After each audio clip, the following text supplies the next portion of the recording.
So Johnny Lou's gonna be on tonight. Of course, man. Happy Wednesday. Don't y'all love Hump Day? Been good all day. Everything been cool, kicking, moving smooth. Hope y'all day been good. We ain't gonna be here long before y'all. But again, welcome to Unfiltered. Love y'all guys. Appreciate all the support that y'all give us out every single week, and either online or offline. We thank y'all so much. Reason why I'm looking up because I'm looking at I'm gonna tell y'all one of the things. I'm a old school wrestling freak from back in the day, so I love wrestling. So right now I'm up here watching WWE Network, and I'm talking about the old school. I'm talking about the Attitude era. Some of y'all don't even know what that is. It don't matter. I ain't gonna bore y'all with that. But I'm just watching that. It's like WrestleMania 18, one of the best WrestleManias ever. Man, they had the Rock win against Hulk Hogan, and man, I tell you, I've never heard a crowd. I mean, in any sport, I've never heard a crowd that loud ever. I mean, they could have been doing, you know what I'm saying, a hustle, and that crowd would have reacted. And I think that was in Toronto, if I'm mistaken. I got it down right now. But man, it was crazy loud for that WrestleMania, them two, you know what I'm saying, two legends. So like it's just flat out incredible. I mean, like I said, if y'all ain't never seen it before, I don't know. So everybody, of course, y'all see that that's one of our hosts. They're gonna be on here in a minute for us. But man, we got so many things kind of to go over in such a little time. So again, we're gonna start it off with what we regularly do, tell y'all to do. Y'all already know. Share, comment, follow, and we just go right into it. So rest of our guys gonna be here periodically throughout the time frame. But like I said, we're not gonna be before y'all long tonight, especially because I got plans to go out. So man, peace, King. Appreciate you, bro. Biggest things we just kind of want to go over tonight. We're gonna hit it before we get to our topics because we got some great topics for tonight. So really straight to the point topics that I think everybody gonna have a great opinion about. But let's go over some of the things that happened today in this past week. Had a lot of mixed feelings about a couple of different things. I don't have a lot of information about this one topic. I just know about it, and I'm not somebody that kind of speak on something if I don't know about it yet. But we're gonna start off, let's see what's going on around the world, locally, and everything else. Let's start with first, 9-year-old girl. I'm pretty sure everybody heard about it. What's going on, D? Man, we got to get you one day. We got to get you live. Show me my man. Let us know your information. We got to get you live from Florida. Get you on the show, man. But 9-year-old girl pepper sprayed by the police. I believe, if I'm understanding everything correctly, everybody correct me if I'm wrong. I believe her mother contacted the police, stating that it was some type of issue going on in regards to the girl. Then while the police getting there, I'm assuming they tried to restrain her, or she was threatening to take her own life or something of that nature. And then the good old police get there. When I counted on offhand, I saw about, give or take, 4 or 5 police officers that were there that were trying to restrain this 9-year-old girl. And I believe somewhere along the way, she was being not compliant, and she was pepper sprayed, which is not surprising. I mean, people got to stop being in this, oh my God, factor for that. Look, they've already showed y'all that we've already established that it is a horrible issue with a lot of law enforcement. If y'all haven't noticed as of yet, which we all have, it's a horrible, horrible discrepancy between the good law enforcement and the bad law enforcement. But unfortunately, just like Crips and Bloods, it's a no tail policy. And police don't want to say this, but they know it's true. It is a no snitch policy with police. Policemen are not going to tell on each other. Shit is not going to happen. If you do, you're going to be out there on your own. You're going to risk getting killed. You're going to risk never having backup. You're going to risk getting blacklisted because they don't like Boy Scouts and they want you to stick with one another. So they're no different than any gang, in all honesty. But yeah, I mean, it didn't surprise me that out of 5 police officers, they couldn't restrain her without pepper spraying her. That don't surprise me with that kind of force. You know, my thing is that where's all that energy when them people broke into Capitol? But we ain't gonna go there with that. You know, that's what I'm saying. I just wish if you're gonna have the same energy, if you're gonna have this big bad, we don't play energy, you need to have it all the time with every single person. Or if you're not gonna have it, then you need to have that energy every single time with every single person. And this is where the discrepancy gets, everything gets tangled up. Beyond black and white, all that gray in the middle. Now they've already destroyed that myth. There is no gray in the middle. It is black or white. If you ain't white, you're not going to get the same treatment and anything of that nature. If you're not of a certain economic class, you're not going to get the same treatment. I'm telling you, it's already been established that it is major difficulties and malfunctions where the left hand don't know what the right hand doing, or better yet, the left hand is not going to tell what the right hand is doing because they both are hands and they're supposed to stick together, and that's the code. You can't tell, and there's no snitching. So again, we got that situation, the 9-year-old girl, and it's crazy. That has been my saying for things this year. LOL. Keep that same energy. Deep, and that's all I'm saying. If you're gonna be consistent. This is how laws, and it works in leadership, it works in laws, it works in issues that go on. You gotta, if whatever you do, you better be consistent in it. Don't change because situations and things change. Whatever your energy was, you better keep it because it's going to look major, and not unless you got some kind of fundamental change. That's actually one of our topics tonight, D. So stay tuned, man. Stay with us, everybody. Real talk. So, outside of that, when people ask me where I'm standing, I think it's, I'm not, I wasn't there. I got limited details. I got what they put out for you to know because they push a certain narrative most of the time. I mean, idealistically, I don't think you should have to pepper spray a 9-year-old girl or a 9-year-old kid, period. And I don't know what the issue was at home to why they definitely had to contact them and why they needed them there. I just, and Kenzie, that's the same thing I'm trying to figure out. If you can't de-escalate a 9-year-old girl, I mean, what techniques are they teaching? Did you fall asleep during that part of the class? Was it just a joke for you? Because I do know that sometimes during orientation, people just lose track and stuff like that. But if your mindset is, man, I got to tase and shock this little girl, I mean, it's crazy. I mean, the things just got to get better. I just don't, it's so hard to figure it out. And here come Mac, y'all. Give me a second. All right. What up, Cuzzo? What up, Joe? What's going on? So, hang in there. What's good, everybody? Yeah, go ahead. Go ahead and do your introduction, Cuzzo. So, know. It's your boy Mac Daddy. 1-4 for the Unfiltered. Thank y'all for sharing, liking, tuning in, subscribing, comment. Let's get it in. Yeah, and we're just in the middle. We're just discussing that 9-year-old girl situation. They got pepper spray. Mackenzie bringing up some good points.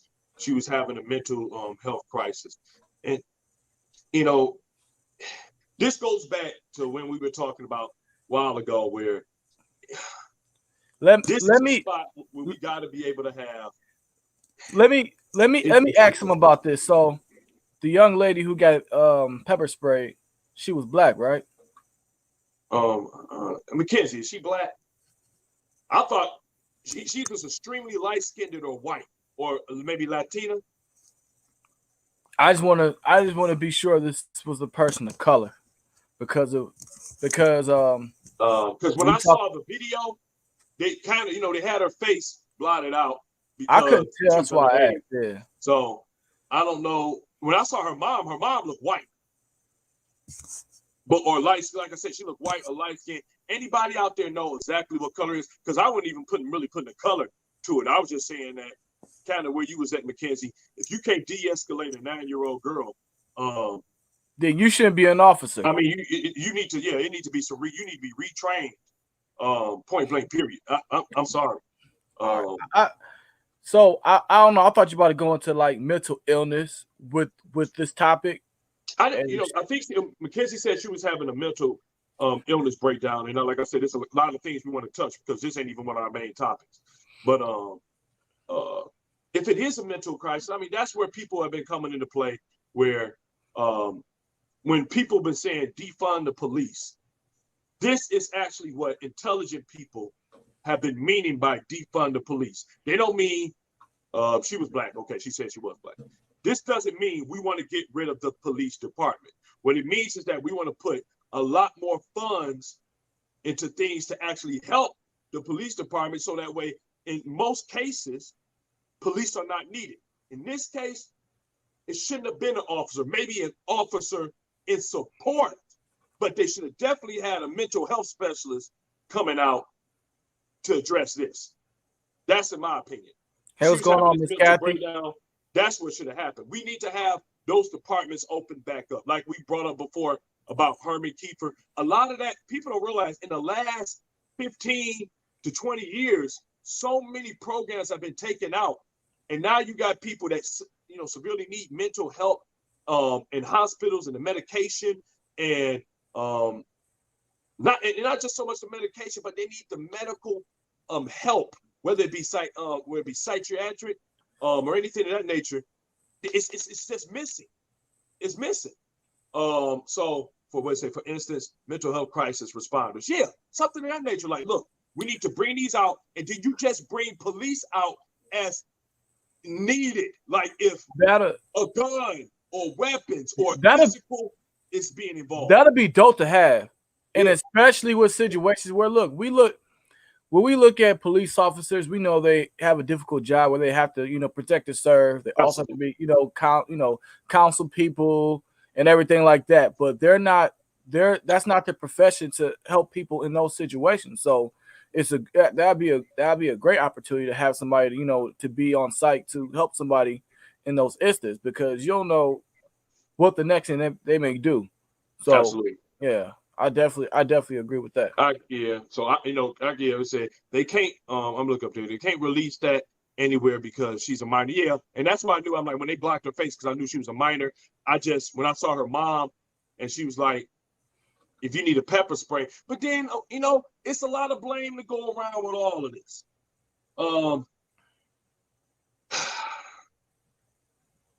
We just, like you said, we just need to go to the drawing board about different things. But hey. Shout out to all you Democrats. This is why you voted them in, right? You voted the Democrats in for situations just like this. So tell them to stop worrying about fucking Trump, who ain't in office no more, and get on the business of completing those promises that y'all voted them for. Like I told y'all so much, this is what Democrats do. They get you, they jerk you off and let you bust a nut, and then they leave. Now you're trying to figure out what's going on. So to everyone else out there, Kathy, hey, how you doing? Still praying for you, Kathy. Love you. And but this is what we're talking about. When it comes to voting, we had a record number of votes, more votes than ever. It's so many votes that came out this year voting in the election for president. That first, the man who won the most popular vote had the most votes in history, and the second most votes in history came from the man who lost, which is Donald Trump. So to let you know how many people came out and voted.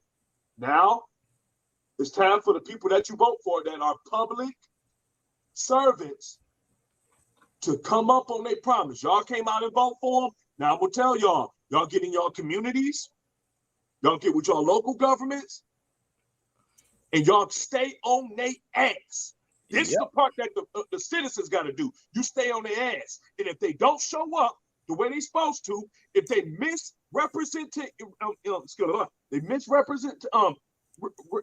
look, if they don't come up with a promise, you know what I'm saying? I'm stuttering like a motherfucker. If they don't come up with the promises that you voted them in for, that they said they would do for you, get their ass out of office. Hold them accountable. This is what you got to do. Lena, I see what you're saying. Police seem Hey, Lena, you're exactly right. And I feel more like Lena funds says need police to be put towards mental health counselors, especially in emergency services. Absolutely. Yep. They're like I said earlier, they're not trained to handle situations like that. You know, they may deal with it. Don't mean they're professionals. Don't mean that they have the cachet to take care of those kind of situations. It's I agree with, I kind of want to say that for one of our topics, because I was going to go in on mental health and accountability, but I might wait for one of our topics to actually go into that.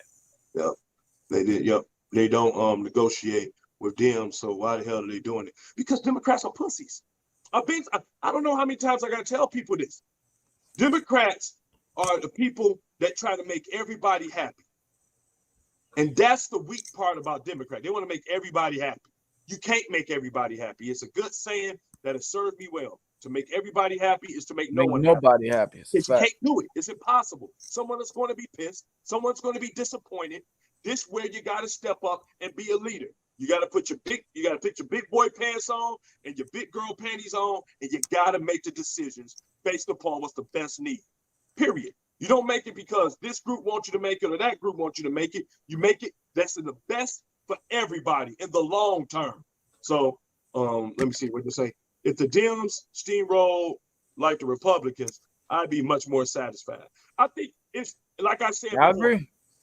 Well, no, I won't be honest. I don't agree with that either. I definitely agree. That it's an extreme on both sides. You got the extreme left who they lay over and they just let people do whatever the hell they want to do. They try to please everybody. Then you got the extreme left. Right. Right. The extreme right. Both of them extreme. One try to do everything their way and never do it. Y'all got to have a compromise. You can't run a government for everybody and there's no compromise. You got to get people out of there that think that they can do everything on their own and make everybody happy. Those are not leaders. You can't be dictators and pushovers. You can't be that way. But let me see here. The Democrats. Cuz look up the text, and I know that I sent you, the text we put up with the comments. In the last part when we were talking about just the quick updates for the news, because I'm running a brain fart right now. Oh, you talking about for the next topic? Yeah. All right, let's start with we could say the Super Bowl one for later. Let's talk about this is like the 10-minute segment one before we go into the major topic. All right, let's start with the LeBron James fan. LeBron James and we got to with the young lady. So look, here's my thing. The rich man husband, right? Yeah. So in case y'all been living under a rock or don't watch basketball, so LeBron. People ain't gonna be all day on this, man. All right, so look, LeBron was playing the Atlanta Hawks, and the young LeBron was arguing with the guy, and so they were going back and forth. And the young lady took off her mask and was cussing at LeBron. And they got kicked out. So my thing about this topic is, it doesn't matter how much money you have, you still gotta talk to somebody a certain way. Grown ass man, grown ass woman. At the end of the day, with that being, well, go ahead, because this computer thing keep going off. You go ahead and go on. Okay. Yeah, I agree with you. It sounds like you're about to get on to a really good point. Miss Kathy, I see what you said. They should have been kicked out. And really, what I was going to go into this, not so much LeBron James, but we've seen an uptick in this in the last couple of years of fans in general getting in and shouting at these players like they own the players. Exactly. And being real disrespectful. I think Russell Westbrook did have some of the worst encounters. He didn't have to a point where he got knocked into the crowd, and a kid. And he had to check the kid and his father, like, look, you watch him.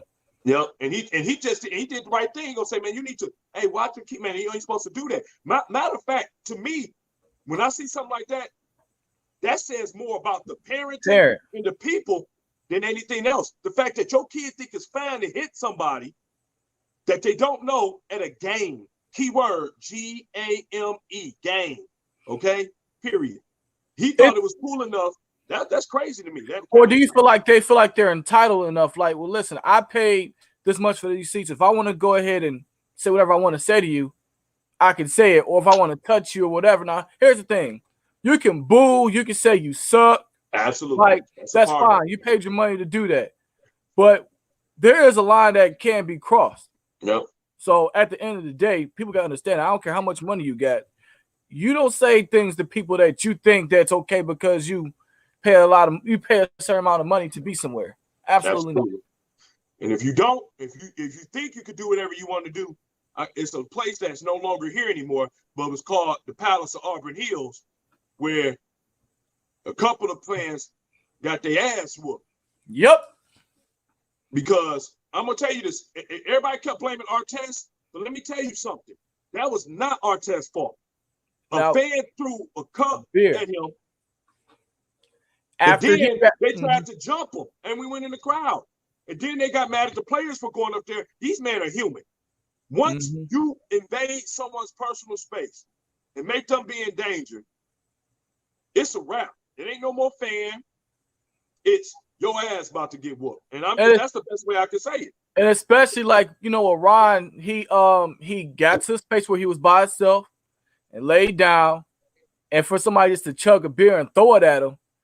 I mean, you asked for the ass whooping. You asked for it. And don't get me wrong, I'm on the side where I don't, should he got fined, a couple $100,000 or something? All right, cool.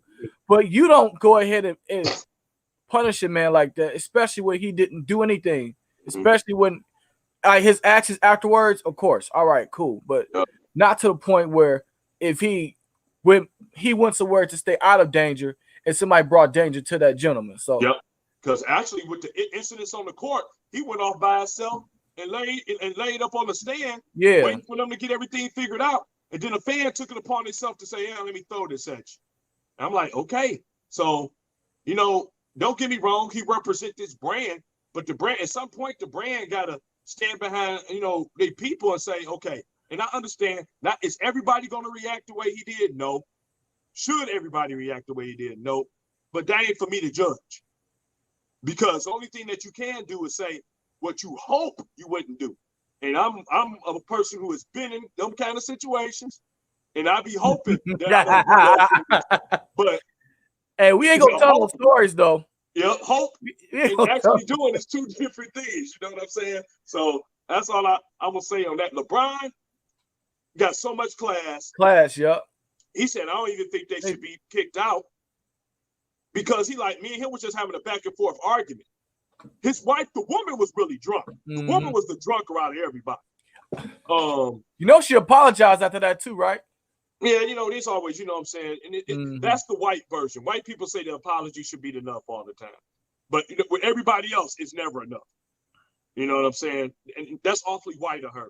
But it's crazy. What's the next one up there, cuz? All right, so starting with the topics. Let's see what we got here. Hey, what's the other one after LeBron James? I saw we had LeBron James. What else? We got the Matthew Stafford trade, and we got the Riddick and Robin Hood. There we go. Well, let's start with this. I love when people tap into the system. I love when people get into the system. Shout out to Reddick. People don't like them. You know what I'm saying? Well, the on top don't like them. But this, again, shows you how much they don't like people who at the bottom to get money. Robin Hood, if we had a dumbasses or assholes of the week, Robin Hood would be it. They cap the trade. Oh, this is how much you can get of it because they did something to the system. They did what the people on top been doing for years. Yep. They rigged it. They put out rumors, and then they capitalize on them. They have no thing that's called insider trading. It means you got information and you utilized it so that way you can buy more. Exactly. You get in the car. I don't understand that part. So it's I don't know, anybody who got those Reddit trades, bro, y'all make it bang. Yep. Y'all make it bang.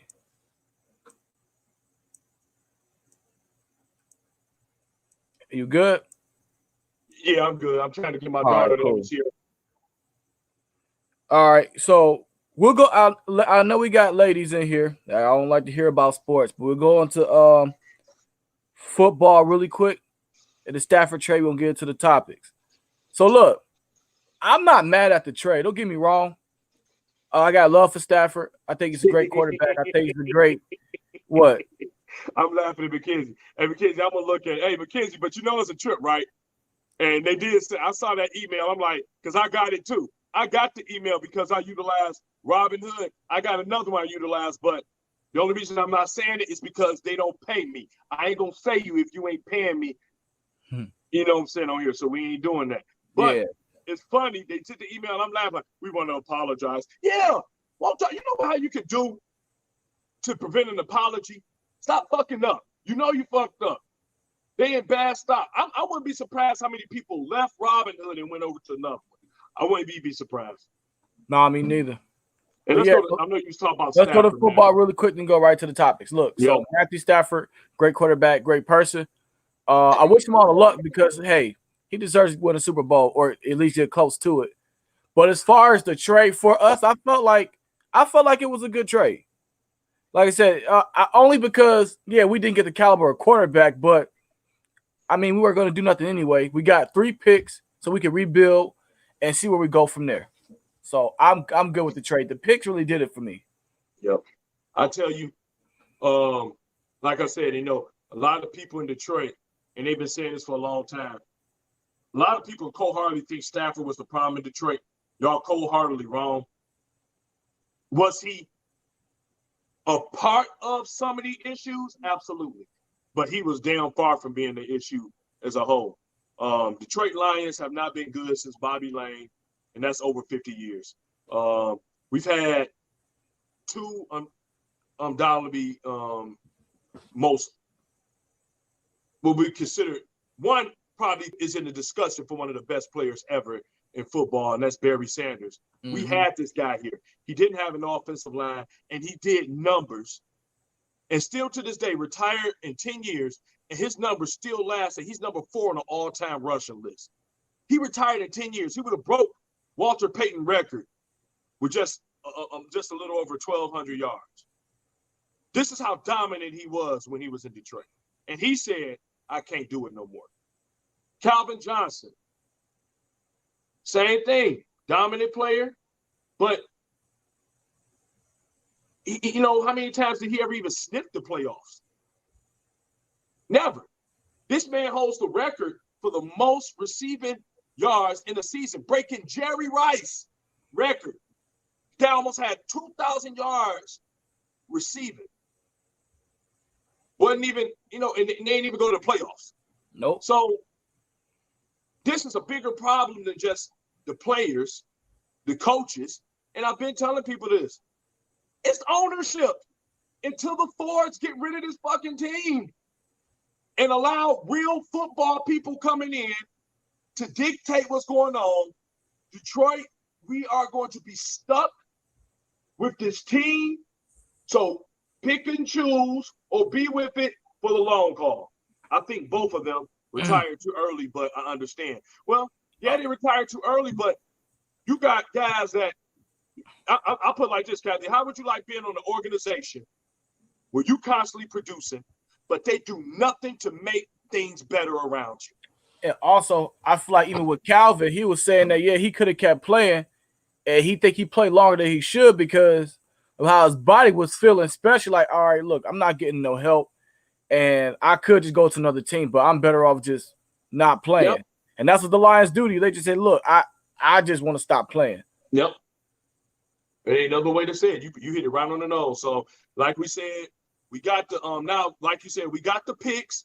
I think Jared Goff. I mean, surprise us, Jared Goff, but I don't think Jared Goff gonna do anything substantially different. Nah, he said he got a point. He want to prove that that the Lions believe him, that we want him. But hey, look, we just got to see. Yep, I know he's expensive. This man got $110 million guaranteed. That's why Los Angeles was ready to let him go. $100 million guaranteed money. That's Lions took all of that contract. I'm like, woo! Mm-hmm. So you know what that means? Lions fans, we are in for the next couple of years. Y'all thought it was bad. Now it's going to be, we got a total rebuild. We're not signing none of those receivers. Galladay is going to be gone. Jones is going to be gone. We can't afford them. What you going to do? Pay them in peanuts and orange juice? You can't afford to pay them. Pay them in Lions tickets. Basically, because nobody gonna be there. What they gonna do? We gonna give you free fare. Like, get out of here. I see what Mackenzie want to say. I saw a TikTok that asked different cities which of their teams would be next to go to the playoffs. I said, oh no, we all out. Yeah, we just gotta accept this where it is. I say ownership got to change, or at least ownership got to allow real football people to have control. Stop looking to be a copy because you're trying to say, oh, we want to bring a winning culture here. Well, you got rid of everybody except for the owners. And the Fords ain't getting rid of that team because they make money regardless. And they're not football people. Shout out to somebody like Bill Davison, who was an outstanding owner. May he rest in peace. Excellent owner with the Pistons. Excellent owner with the Tampa Bay Lightning. Shout out to people like, Little Caesars. What's my man's name? Pizza. Yeah, oh my goodness, man. Illich. Shout out to people like Mike Illich and his family who understand it. I mean, he had the Tigers. He spent a lot of money to keep the Tigers winning. I mean, they never do it, but he did it. At least they were like winning. I would say, look, you had a season of winning. Like even like Red was had a season of winning. Yep. But like even with the Lions, like I said, since I've been born, I don't remember the Lions being a winning team. Yep. Ever. So it's like how do you build a culture of winning? Y'all never had anybody who won anything. Yep. It's funny. Like I said, we haven't had anything really to the semblance to a good winning team since Barry Sanders. We had bits and pieces barely getting to the playoffs. We ain't won the division. That's all I remember. Either the game going to the playoffs or I don't even remember a wild card, nothing like that. Like I said, since I've been alive. It's only one time Stafford went to the playoffs when we got robbed, and that was against the Cowboys on that no pass interference ball. Yeah. But Stafford, man, good luck over there. This is going to be your best chance to win a Super Bowl. Go do it. And you got a hell of a defense over there. Woo! To do it with. Good luck, my friend. You're going to do your thing. All right, let's get to these first topic, man. Let's get into these topics. All right, let's talk about plastic surgery. Let me upgrade myself. Cosmetic surgery. If you could, would you get cosmetic surgery? All right, everybody, we're gonna wait a quick second. Y'all go ahead and go comment. Would y'all be interested in getting cosmetic surgery? Where? Why? What's up? Yeah, I think that's crazy. And again, that's our topic right now. So again, go ahead, share that out. If you're in this bad boy, go ahead and share it out. Get that going. Answer this question. Would you get cosmetic surgery? Well, I can. What'd you say, Miss Kathy? Like, well, I'm gonna tell you something. When you talk to a lot of people, Mackenzie said she's getting plastic surgery this year. Where you getting it at, Mackenzie? And a lot of I think that if people had the money to do it, I think more people would do it. Just from what I see with plastic surgery, just from what I see with the naked eye. Like, I always see some kind of side effect or some kind of malfunction where it just look funky, like on your lips or your eyes or your breast or your butt. I'm too scared to go under the knife because I'm worried about anything going wrong. If it wasn't, I would definitely get a Brazilian. See, I think it's a lot of stuff. What about you, babe? No plastic surgery. So, and I think it's like it really depends. I think if someone could really have surgery done on a part of their body that they wanted to look, I really wish this I could do something with it. I think most people would. Yeah, I mean, me personally, I wouldn't get it. Yeah, I could see that. And Sandra brought up a good point. She said she could understand maybe it's somebody that had a deformity, like something like that, maybe like a giant lobe or something like that. I want to get rid of this food. And, I'm saying that stomach, tummy tucks. I think the number one things would be butt lifts. But butt lifts. I agree with the exercise. But I've seen people who have it and they exercise their butt off. And you know, it ain't no specific way to just say, I want you to take it from right here with exercise or something that way. I've seen people that just, I see big people that outwork skinny people in the gym. That's what I'm saying. And that is sad though too. Or you see bigger people that do outwork and do work out a lot, but it just the results just don't come it's just how they weird. should, or Yeah, even at all. Yeah, Like you it's feel just better, crazy. but you know, I mean, get the results of how you want to look. But let me see. McKee said, I get side eyes every time You ain't got no I say water. what I'm doing, but I feel like I'm gonna just put this on here.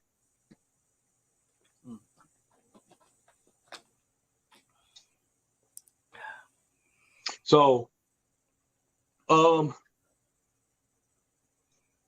don't know. You know what I'm saying? We ain't got to. I know the guys ain't gonna say nothing in this bad boy, but I guarantee you, every man ain't blessed. So, Are you counting that too? And so, if some of them guys, they already. I'm telling you, man. If they could get it, be a whole bunch of guys out there line up for dick enhancements. Like, man, I need to get like 3 more inches.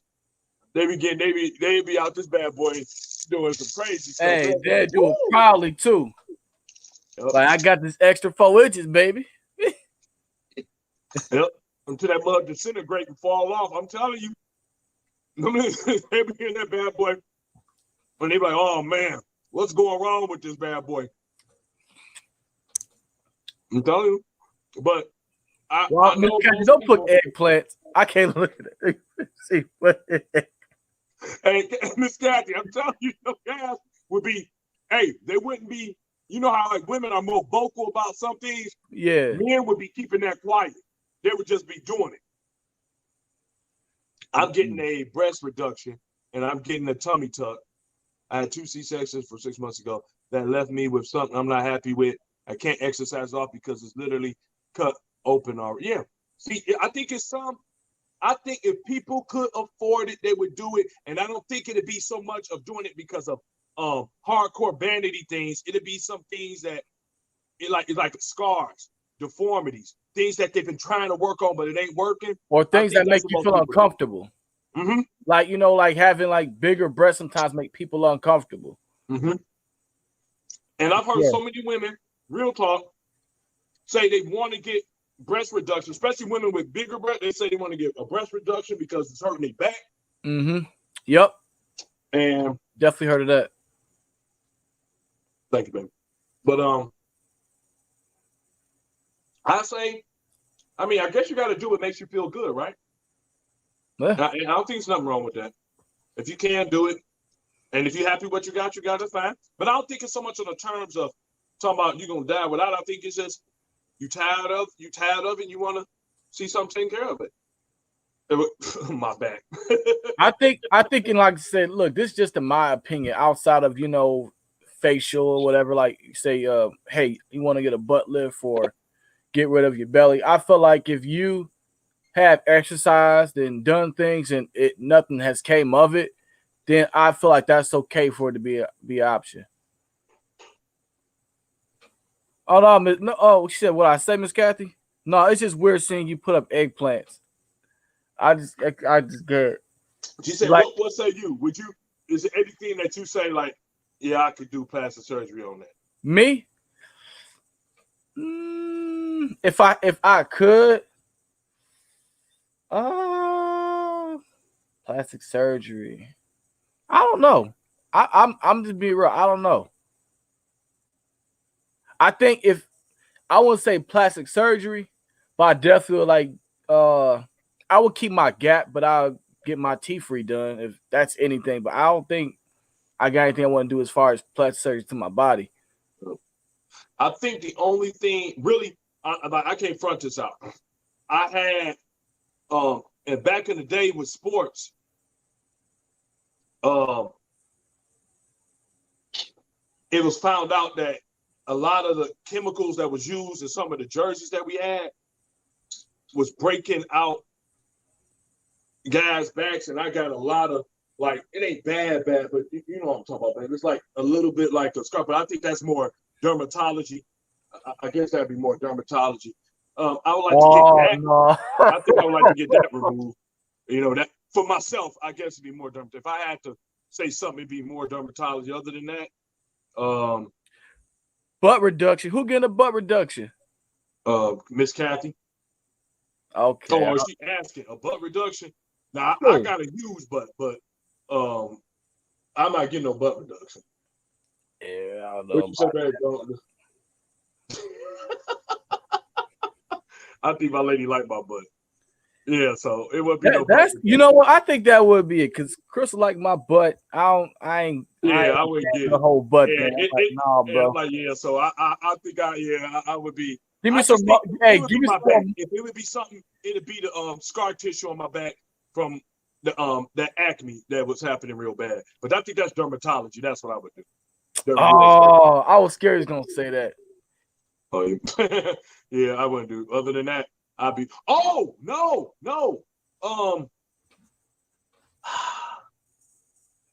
Dang.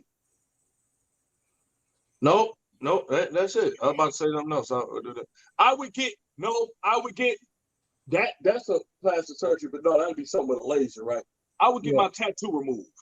I like my tattoo, but I would get it removed. I wouldn't have it. I wouldn't have it anymore. That's it. Talk about my butt. I'm self-conscious about my butt. Granted, I do also acknowledge the fact that I'm taking the risk and going to Mexico. I don't pretend it's all rainbows. No, but I get what you're saying, Mackenzie. But I think most people, if they had the money and they could do it, would do it. It's something they would do. That's all I'm saying. And if you're gonna do it, do it right. You get pay the money, get it done right. Because I've seen some defects in some people and it's just nasty. Yep. So don't especially I don't like when you get your butt done and your butt this big and your legs this small. You can have somebody there that know how to do proportions. Yeah. Something like that. That's one. But let's go on to the next topic, man. Good time. I knew y'all was gonna come. All right. Okay. The topic is called "Let me start by saying it's me." When will people stop blaming and start taking accountability? Let me take this over real quick. What's the he was on my favorite team too. My favorite team, my Seahawks, has a rotten apple in their organization. I don't care about what's his name? Chad Wheeler? Is it Chad Wheeler? Ooh, yeah. Rotten apple, right? Yep. So look, and we're just gonna go ahead and implicate some things as well, right? So I think it's his girlfriend or fiance, right? Just about a couple weeks ago, got it. He basically beat this woman, almost killed her, right? Oh yeah. And so he recently just pleaded innocent, not guilty of the case. And when you see her, when you see her face, it looked like he almost tried to kill her. Wow. And we know the first thing that people say when they get accused of these allegations, hey, I got mental health issues. And to be quite honest, it's where a lot of our counterparts, when they say this, okay, we got to stop and say, hey, what happened? Why did he do this? Maybe in his childhood this happened, which led up to this. And I'm just not cool with that, where we can erase accountability because of something that he did and he should have been accountable of. If you have mental health issues, knowing you caused damage like that, then you're accountable for not taking your medication, regardless of the situation. And it was even brought to my attention that this gentleman had issues prior to joining the league. That's why he didn't come up in the draft. So I'll go ahead and continue on, because I'll let you go ahead and take over. But yeah, at the end of the day, it's just a couple things that strike me. One, because he's a white football player, that he gets slap on the wrist? Is it because he done it to a black woman? Is it because he's a football player? Like, is it all cohesive? Like, yeah, go ahead, give me your thoughts on that. But yeah, like my opinion on that is that, hey, we could say this one thing, oh, mental health, or oh, this was happening, and then at the end of the day, he gets away with it. But then let's take his case, right? And this gentleman, I forgot his name. Is it Elijah? Is it Elijah? The gentleman that got killed by the police that really had mental issues, and they killed him. Mm-hmm. But nobody else has accountability. But this gentleman who almost killed this woman get to roam the streets like nothing happened. It's that you know, like, you know, I'm not trying to come off as numb to it, because I don't think you can become numb to when you get to the point you become numb to things that just not right. That's just not right. Period. There's so many things wrong with it, because I think in America, I think a lot of people like, I couldn't wait to get out of 2020. How y'all like the 21 so far? It's we've been exposed. I believe that covers are completely coming off a lot of different things that people that this country has tried to put the cover over for so long, and now it's just wide open, and it's like you butt naked on the stage. You can't hide no more. Of course, with the Capitol, we saw what the power of white privilege is. With Willard, we saw the problem with white privilege is. And we are starting to see more and more the clear-cut issues of white privilege. Mm-hmm. I want people to be aware, because you brought up a really good one. I'm glad you brought it up when you said, are people going to start using mental illness as the new scapegoat for getting out of things? Let me tell y'all something. Yes, is there mental illness? Yes, it exists. But let me tell you something. For me, it was a guy in Bloomfield Hills that tried to rob a bank. He came with a bulletproof vest, bulletproof helmet and hat, ran his truck into the bank to try to get the money. He said, oh, he has mental issue problems. I'm like, no, that motherfucker is calculating. He knew what the fuck he was doing. He could still be crazy, but crazy don't mean that your ass don't know how to plan it. Crazy, so crazy don't mean you're stupid. Mentally ill, we're not. Look, let me tell you something. Anybody that can shoot Sandy Hook, a motherfucker that could go cold-bloodedly and shoot preschoolers. Yeah, you're mentally ill, but yeah, you don't get to sit in the hospital all your life. Take that motherfucker to the front porch in front of everybody with everybody looking and blow his fucking head off. I'm sorry. See, a lot of people want to keep doing certain things. I'm not going to let you get off the hook because you think you crying crazy. You're not crazy when you can order ammo. You're not crazy when you're going to the range and you're perfecting your stuff. You are determined. Now, you could be crazy, but determined. We've seen that. I'm not going to go through that. You need to be Mackenzie, I knew Mackenzie was going to say something. But the problem with me that's the one Randy. Yeah, it's like this is where this issue is coming in for me, because I feel like it's people that are crazy. I've seen it, that are really mentally ill. But it's just like it's like a line they won't cross. Like to be honest, it's like line. All right, I'm crazy, but I'm not, I'm stable enough not to do this. Like even Mackenzie said that, hey, I have mental problems, but I would never. My mama would beat my ass while I was in jail. Right, but it's like we know, like, all right, look, I'm crazy enough to say whatever and do whatever, but I know if I do this is gonna happen. Like even like, go ahead, cuz. Oh no, yeah, I'm saying I'm agreeing everything what you're saying, because it's right on point. It's gotta be. It's accountability. This is the one thing people do not want to have. People in the United States of America are afraid to death of accountability. Oh, for sure. They don't like it because that means what the hell? They don't mind that part where I want to be able to do everyone do when I want to do it. That's fine, and that's true. You can do that. But that's 50% of the equation. The other 50% is that you got to pay for everything that you want to do when you feel like doing it, whether good or bad. They don't like that part of it. Lena, absolutely. Absolutely, Lena. Let's look at this, right? So, Chad Wheeler, white guy. Now beats her to death almost. Like, you see her face, you see her neck. Like, this woman almost died. And Chad Wheeler's a big guy. Let's look at Ray Rice.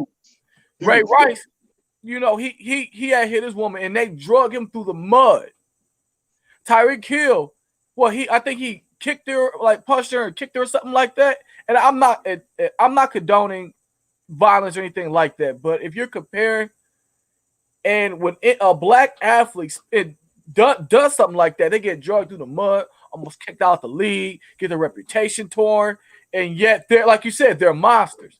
But Chad does it, and it's that, hey, something's wrong. Let's see what's wrong with it. Let's not worry about the victim that almost died of this incident. Let's worry about Chad right now because something's wrong. And I heard you say earlier, cuz right before I got on, that let it be consistent. Look, if a NFL player, any man, hits a woman, look, these are the consequences. Black and white, bam. It should be no exception for anybody. But once you go ahead and create that, then it's always inconsistency. So with accountability, it's very vague, depending on your color. What's good, broski? What's going on? How y'all doing, man? How y'all doing? On, bro? Do your intro, bro. Y'all know what it is, man. Y'all welcome to Unfiltered. Well, y'all already a good minute in, but your boy Jordan Asian boy, man, the Dom Magic One, that light-skinned player from the Himalayas, man. Jumping in. Where we at? I heard football talk about the guy that whooped up on his lady, man. Man. Yep. That's where we at right now, bro. That's exactly what we at. And so, just to finish my point, Jordan, I'll let you go, is that when we talk about accountability, we talk about making sure everything is a straight arrow. It never isn't come down to black and white athletes, black and white people. No matter how severe the situations are, where you have somebody who got into a little altercation versus somebody almost killing somebody, and yet we treat them totally two different ways, but ways that it shouldn't be. Mm-hmm. Chad should be in jail, straight up. If a black athlete done that to a woman, no matter what color she is, they would be in jail right now. Yeah, straight up. And I'm mad at the NFL too. And shout out, I've met this guy personally, and we actually communicate on Twitter every now and then. And he keeps it really real, and I really like that. Shout out to Nate Burleson. He's on Good Morning Football. Mm-hmm. And when this first broke out, like 2 weeks ago, or about a week ago, and the NFL wasn't touching it.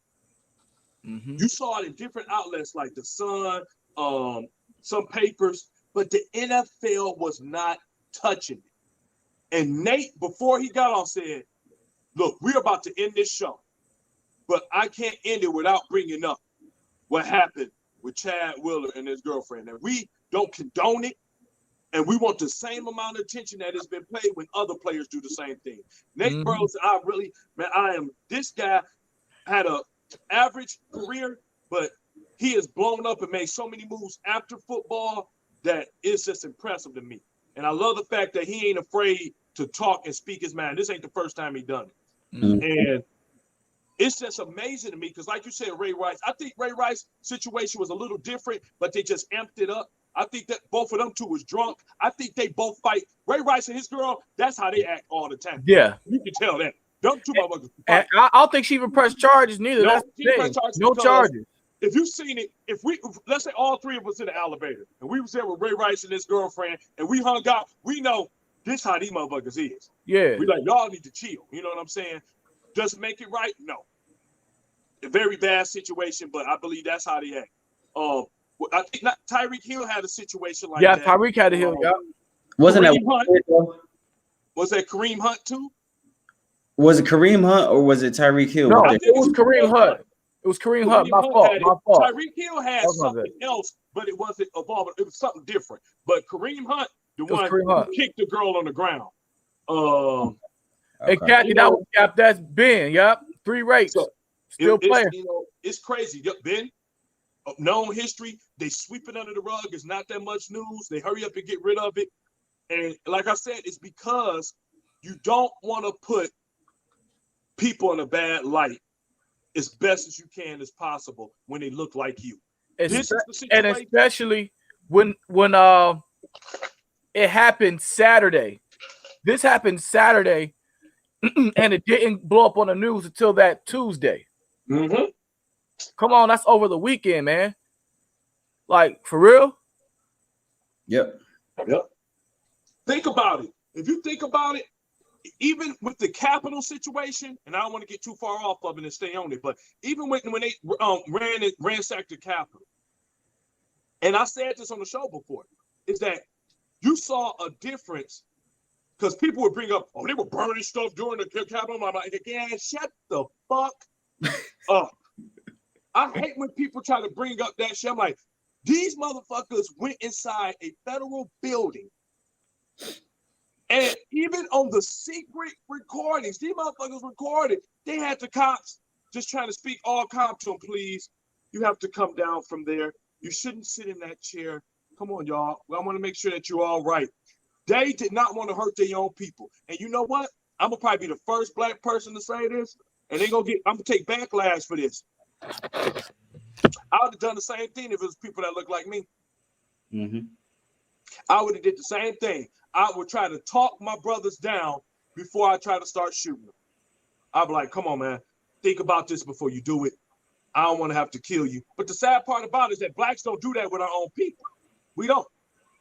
We'll kill a motherfucker over a $400 pair of sunglasses that only cost $6 to make. So they let you know how much we value our own lives. But I ain't gonna get there because I don't want motherfuckers to be getting mad.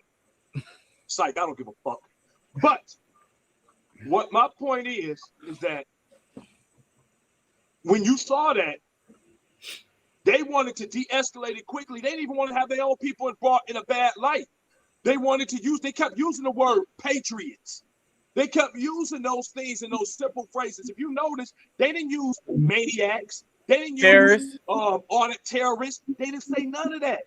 They downplayed it as much as they could have. But they couldn't downplay. That's why I said I was happy about all that happening. Because now you get to see racism full blown and the whole world get to see what's going on in this fucking country. I love the fact, I don't like what happened to the sister, but I don't want to care if it was a sister, white woman, anything. I didn't want to see no woman get beat the way that this man beat her. My girl just showed me the picture of it for the first time. He beat the fuck out of her. Yeah, no, for sure. So you gonna say, oh, I guess, and look at the articles. He knocked her out. Knocked her out. This man probably stood above her, punching her like she was a damn man. So somebody leaked the story, and like I heard it, like as far as graphic as it is, that he basically, that's what he did. He choked her and was punching her, and choked her to the point where she thought she was dead. And he walked. He said, "Oh, are you up?" He said that to her, like to the point where they thought she was dead. That's not mental illness. That's demonic.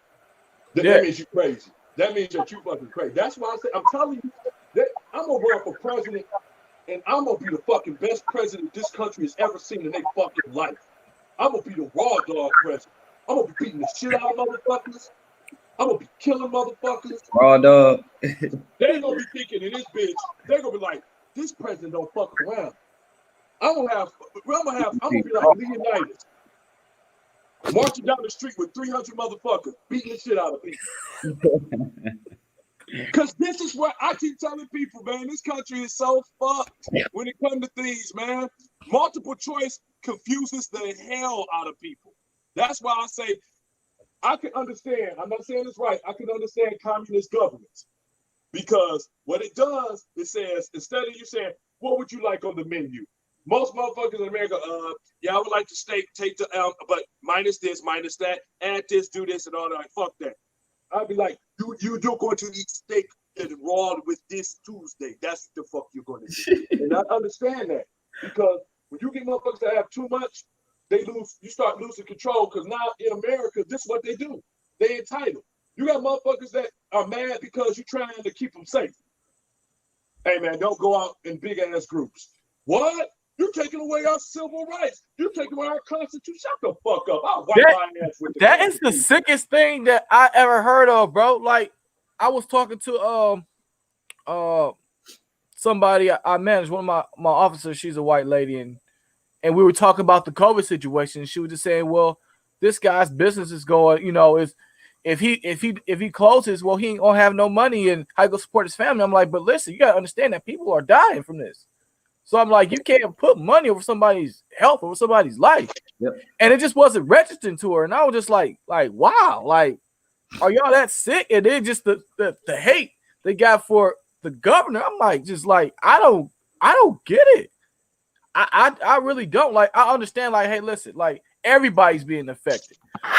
Unless you're a big, one of the big Walmarts kind of company, whatever, you gonna be affected. And that's everybody. Mm-hmm. So it's everything. People just saying shit to talk out their ass because nobody understands stuff until it directly affects you. And that's with most people. That's the sad part about it. It's like you got to get the shit to respect the shit. And it's like I tell somebody, like, you can go to somebody that you love and support funeral because they lost their mom, right? You could be there. Like, man, I'm sorry for you. But it's a different story when you lose your mama. Mm-hmm. It's a different story when you got to experience it and it touch home. It's sad, but you know that's how it go, man. But yeah, like we said, we agree that Chad Willis stuff. I know we got into that because we were talking about when people gonna have accountability, because I know that was our topic. But this is the biggest thing. Like we keep saying all the time that, you know, I don't think you can have any type of success or experience anything of substance if you ain't got no accountability. You got to have accountability. And you know, I know people love looking for excuses. You know, I'm not an excuse person. I'm one of them people that, you know, if it don't get done, you know, I'm like, look, no excuse. I didn't get it done. We got to go back to the drawing board. We got to get it done. Mm-hmm. You know, I know people like to say mental health or have rationales for why they do stuff. Hey man, I'm abusive, man, because I saw my dad slap my mom around. That's bullshit. Because I've seen it happen. My mom experienced it. I'm not gonna take that made me say I'm not going to do that shit. I'm not gonna put my hands on no woman. I'm not gonna abuse her. Like, oh well, my father wasn't there for me, so I can't be a good father. That's bullshit. I said I'm gonna be there for my daughter. It made me want to be a better father. That's why I say people need to stop all that bullshit. Stop. You know, I'd rather a motherfucker own up. Shout out to the deadbeats that say I'm a deadbeat because I want to be a deadbeat. It's better you saying that shit than making excuses. That's the man, way. I ain't got the money. You got time. I've seen plenty of fathers that go out there, they don't have the money, but their kids remember them and love them just as hard because they can't remember a time that their father wasn't there with them, mom and father. So mental illness, stop using it as an excuse because it's accountability. People that had traumatic things happen to them all the time. And they're still held accountable. Yep. So Chad Willard, he can use that accountability jump, but I would tell people in Seattle, excuse me, if you see this motherfucker, welcome to the government of Randy, TOS, terminate on sight. Shoot that motherfucker because he might beat your daughter ass, your sister ass, something like that. Get rid of that motherfucker. People like that, they need to be locked away in the bottom of the jail and fed through a fucking straw every 6 hours. Fuck that. Yeah. Hey, you know what? You know the thing, I don't know if we said this on the show before. Mackenzie, I'm on one, Mackenzie. I'm on one, Mackenzie. Almost, bro. I don't know if we said this on the show before, but like all the stuff, when you don't hold people accountable, especially for doing things wrong, it just reminds me of Spider-Man, where I think Charlemagne said this. Charlemagne said this, where The guy after he beat up the guy wrestling, whatever, he won a little tournament, whatever. The guy gave him his money, and the guy robbed him. He could have stopped the guy, but he decided not to. The same guy that he didn't stop killed Uncle Ben. Mm-hmm. If you would hold these people accountable and do the right thing, we'll have Uncle Ben today. Mhm. So look, you keep giving Chad an excuse, and let him get out, let him roam the world, do whatever. But then when he beats your daughter, when he beats your wife, when he may one day just feel like, hey, I want to go ahead and just hurt somebody and hurt somebody close to you. Remember, y'all did it by not holding this man accountable. Mm-hmm. Just because you kick him off the team doesn't mean he wasn't good anyway. Doesn't mean that he's going to feel some kind of accountability or going to feel like, hey, that is going to change anything. Hold this man accountable. Absolutely.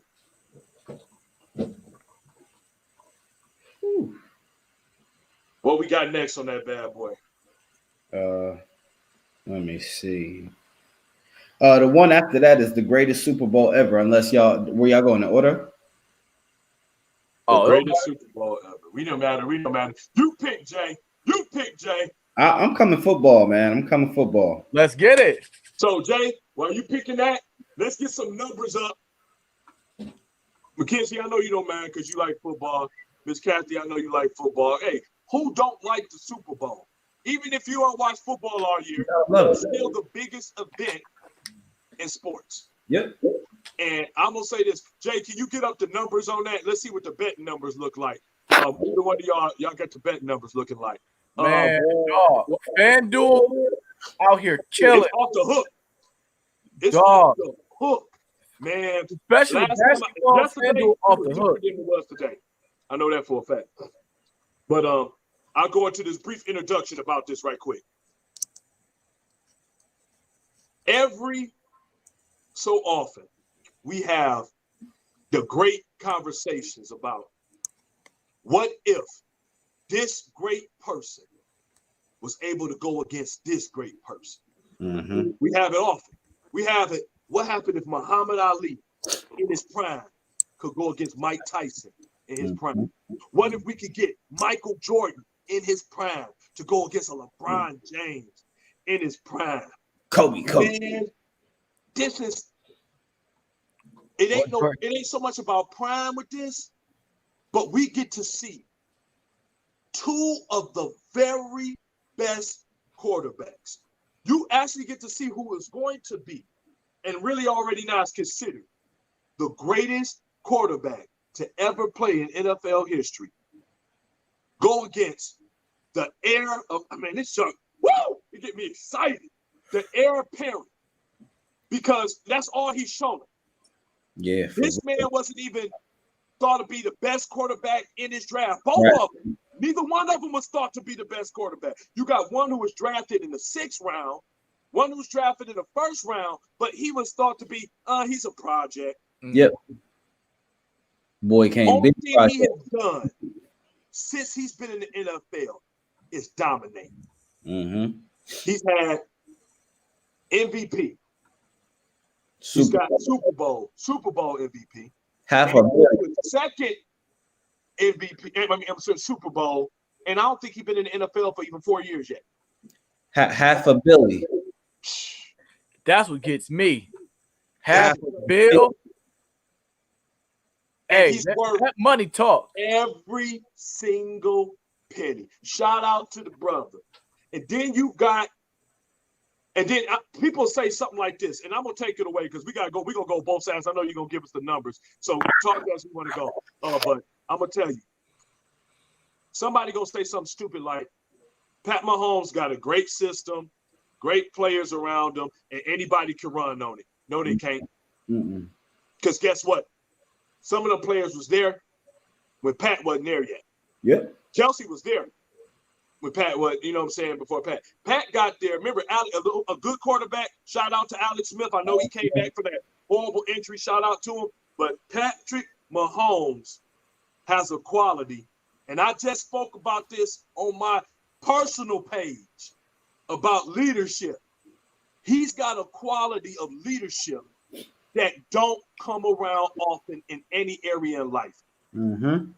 You got Tom Brady, who my dad, I'm gonna put that on Unfiltered page, had a long conversation about to why he said Tom Brady is actually the best, and that changed for him this year because he understood it. Tom Brady, the same things was being said. He a system quarterback. He got good coaches. This is why he's doing it. Blah blah blah blah blah blah. And then you found out, damn, this man is really that damn good.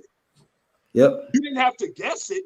All you had to do is listen to the players around. If you ever went back and you saw, if I encourage anybody to go back and listen to both the Chiefs when they got the AFC Championship and Tampa Bay when they got their NFC Championship.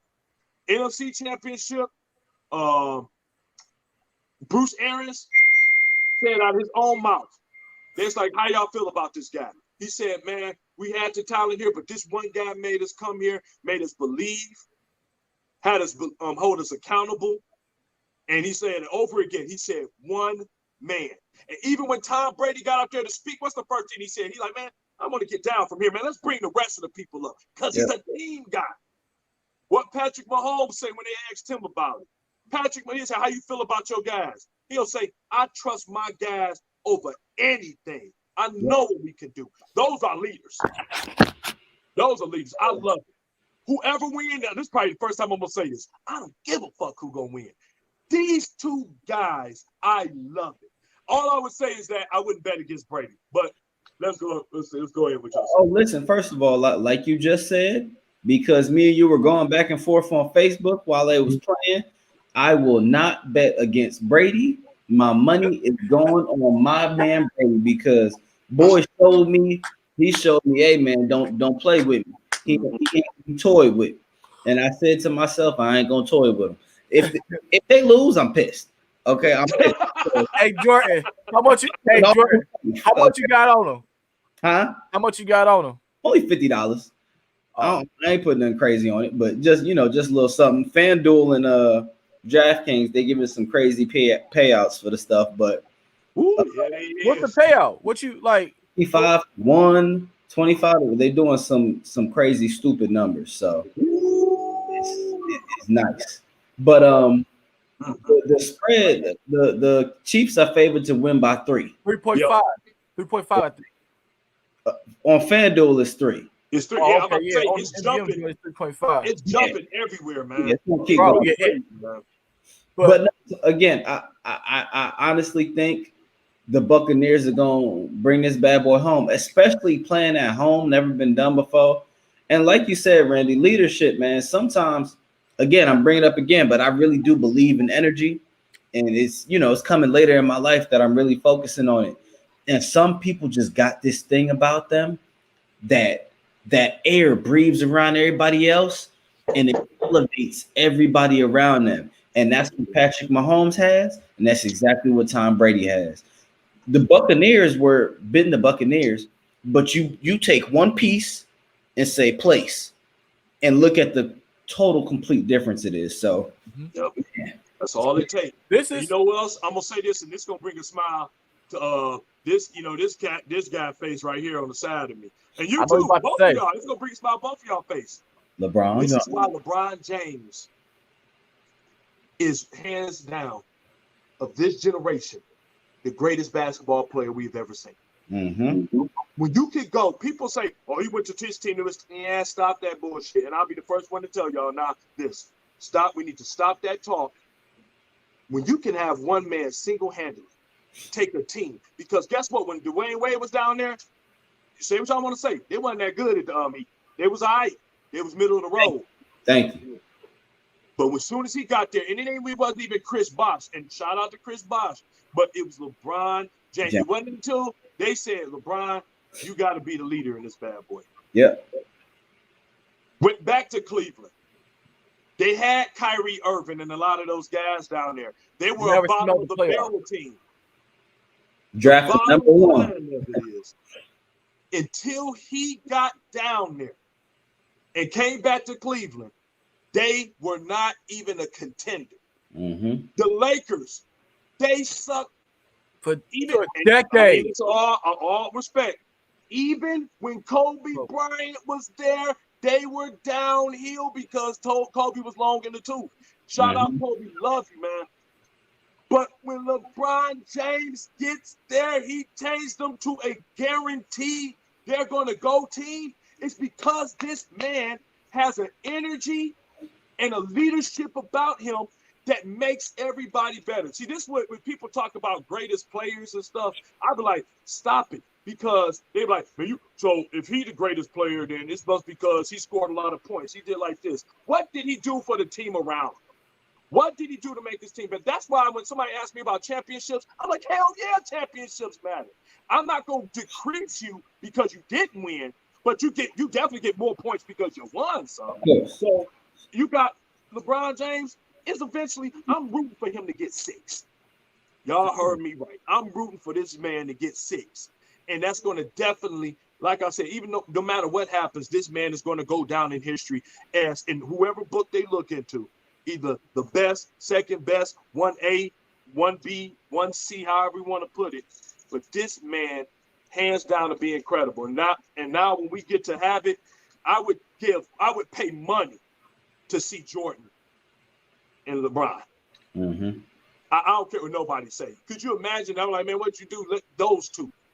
I would love to see that. I wouldn't care. Just like we love to see Kobe and Jordan, Bird and Magic. But now we get to see Patrick Mahomes and Tom Brady. And no matter what happens, bro, it's going to be a changing of the guard. And what I mean by that is just saying, I'm not gone yet, but you are the heir apparent. Yep. You are the man here. This is your league now. Lamar Jackson, he tried to get in that conversation, and I'm going to be respectful. He ain't going to be in it. He'll be a top tier, but he won't ever be the man. Patrick Mahomes, unless injury derails his career, is going to be the best quarterback of this generation. Yep. And this Super Bowl, look, I love gambling. I love betting. I love the thrill of it. I love the rush. But this is the game. This is the Super Bowl that you sit back with the fellas. You get your weed, you get your cigars, you get your beer, you get your liquor, you get your food, you get your tacos, you lay back and you enjoy that night. Anybody who wins, they win. You bet your money, cool. Like I said, as much as I love to bet, I'm not betting this game because I want to sit there and enjoy it to watch this monumental clash of the Titans, the best of the best. Oh, hold on, real quick. Did y'all hear about the COVID stuff though? Yeah, but he didn't get it. I heard that he was in line to get a haircut, but he wasn't around it. So that's what I was worried about. I'm like, please don't tell me he got COVID. Now we got to deal with a watered down Super Bowl. And NFL said he wasn't there. Hey, no. Hey, if he got COVID, he playing. Keep that money flowing. Keep the money flowing. If he got COVID, he playing. They that's what I was gonna say. Gonna be like, you go right in. A positive test. No, it's negative. Jordan, they gonna slide that money. Say, he got a positive test? It's negative. It's negative. False positive, y'all. Yeah, that's what they gonna say. Let him go. And this, like I said, this gonna be one of the best. I'm telling you, I am really rooting for this to be the best Super Bowl ever. I'm gonna say this probably gonna be the highest rating. It's gonna be up there because you got the best two teams.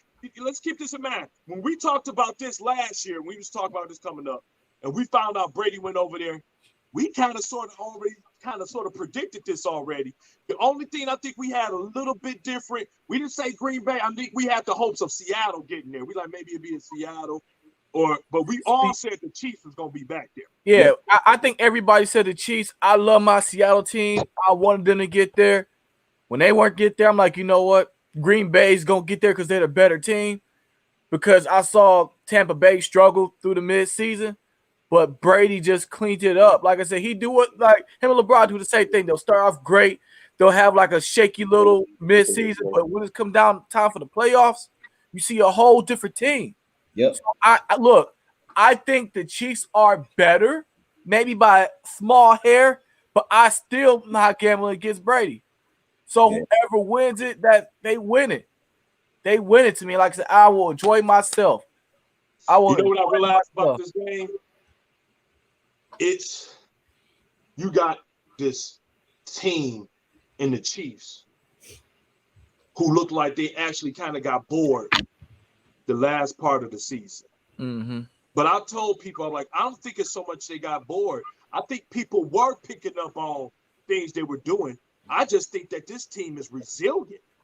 I think that they never out of the discussion. People forget last year, in every single game they played getting into the playoffs, including the Super Bowl, they were playing from behind. This team wasn't winning. The Chiefs came back and won all those games in the playoffs by showing up in the fourth quarter and taking the game over. So I think this is a resilient team, and people don't give them enough credit. Y'all, they got to say, oh, they're all over the place. I'm like, this team can fight when they need to get up there and fight. And you got to love it. Tom Brady, same way. And the Bucks, they were down. Falcons game this year. Down. It looked like it was over. Yep. Came all the way back. It looked like a repeat of the Super Bowl from a couple of years ago. It's incredible. And when you just got two guys that can win, and Jordan just said it the best, when you got two guys that got this type of thing, you just can't fake. Like I just said, you can't fake leadership. Good leaders are just good leaders, and they're good leaders for a reason. Yeah. And you know the thing about good leaders, like I said, I know, Randy, you're a great leader. I told you this on the phone the other day. When you on a team or you work with somebody great, you don't want to let them down. Mm-hmm. So you go to practice. You, like you said, I didn't really hear like a lot of COVID protocols being violated with these two teams. It's not at all, right? Yeah, it's like, look, I'm gonna do the right thing. If I gotta protect, whatever I gotta do to be healthy and to do whatever, look, that's what I gotta do, and that's what great leaders do. They make you accountable. Look, I can't let this man down. What's that $50 for? My baby just gave me $50, man.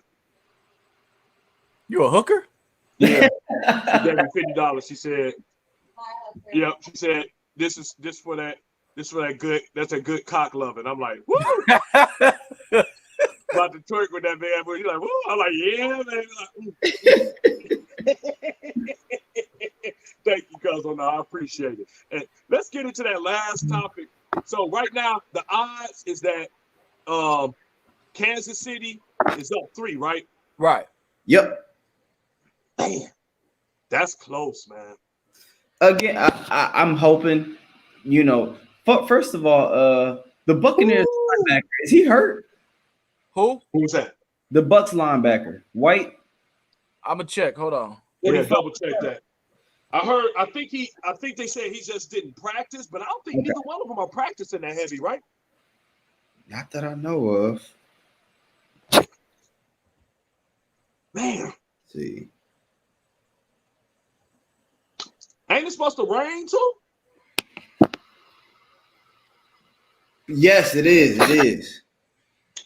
It is. Man, this is gonna be the greatest Super Bowl ever. Can you imagine that raining? Is Tampa Bay Stadium a dome? They outdoors. Ah. He playing. Okay. Devin White. Man, this gonna be the greatest. I need Devin to play. He a bad. Last time we had a rain Super Bowl, I think that's when we had the first time we had 2 black head coaches. That's when the Colts beat the Bears. Colts and the Bears, yep. And Prince was playing the halftime show. And we got somebody that kind of a little bit be trying to do a little Prince stuff during the halftime show this time. So that was a while ago. If you're talking about Prince. Yeah. Yeah, I was in college. That was like 2007, 8, 9? Maybe 4. Maybe even 2004. Nah, it was later than that. I remember that game. It was after 2006 for sure. Don't lie, because Prince got on that bad boy and tore it up. I'm like, dang.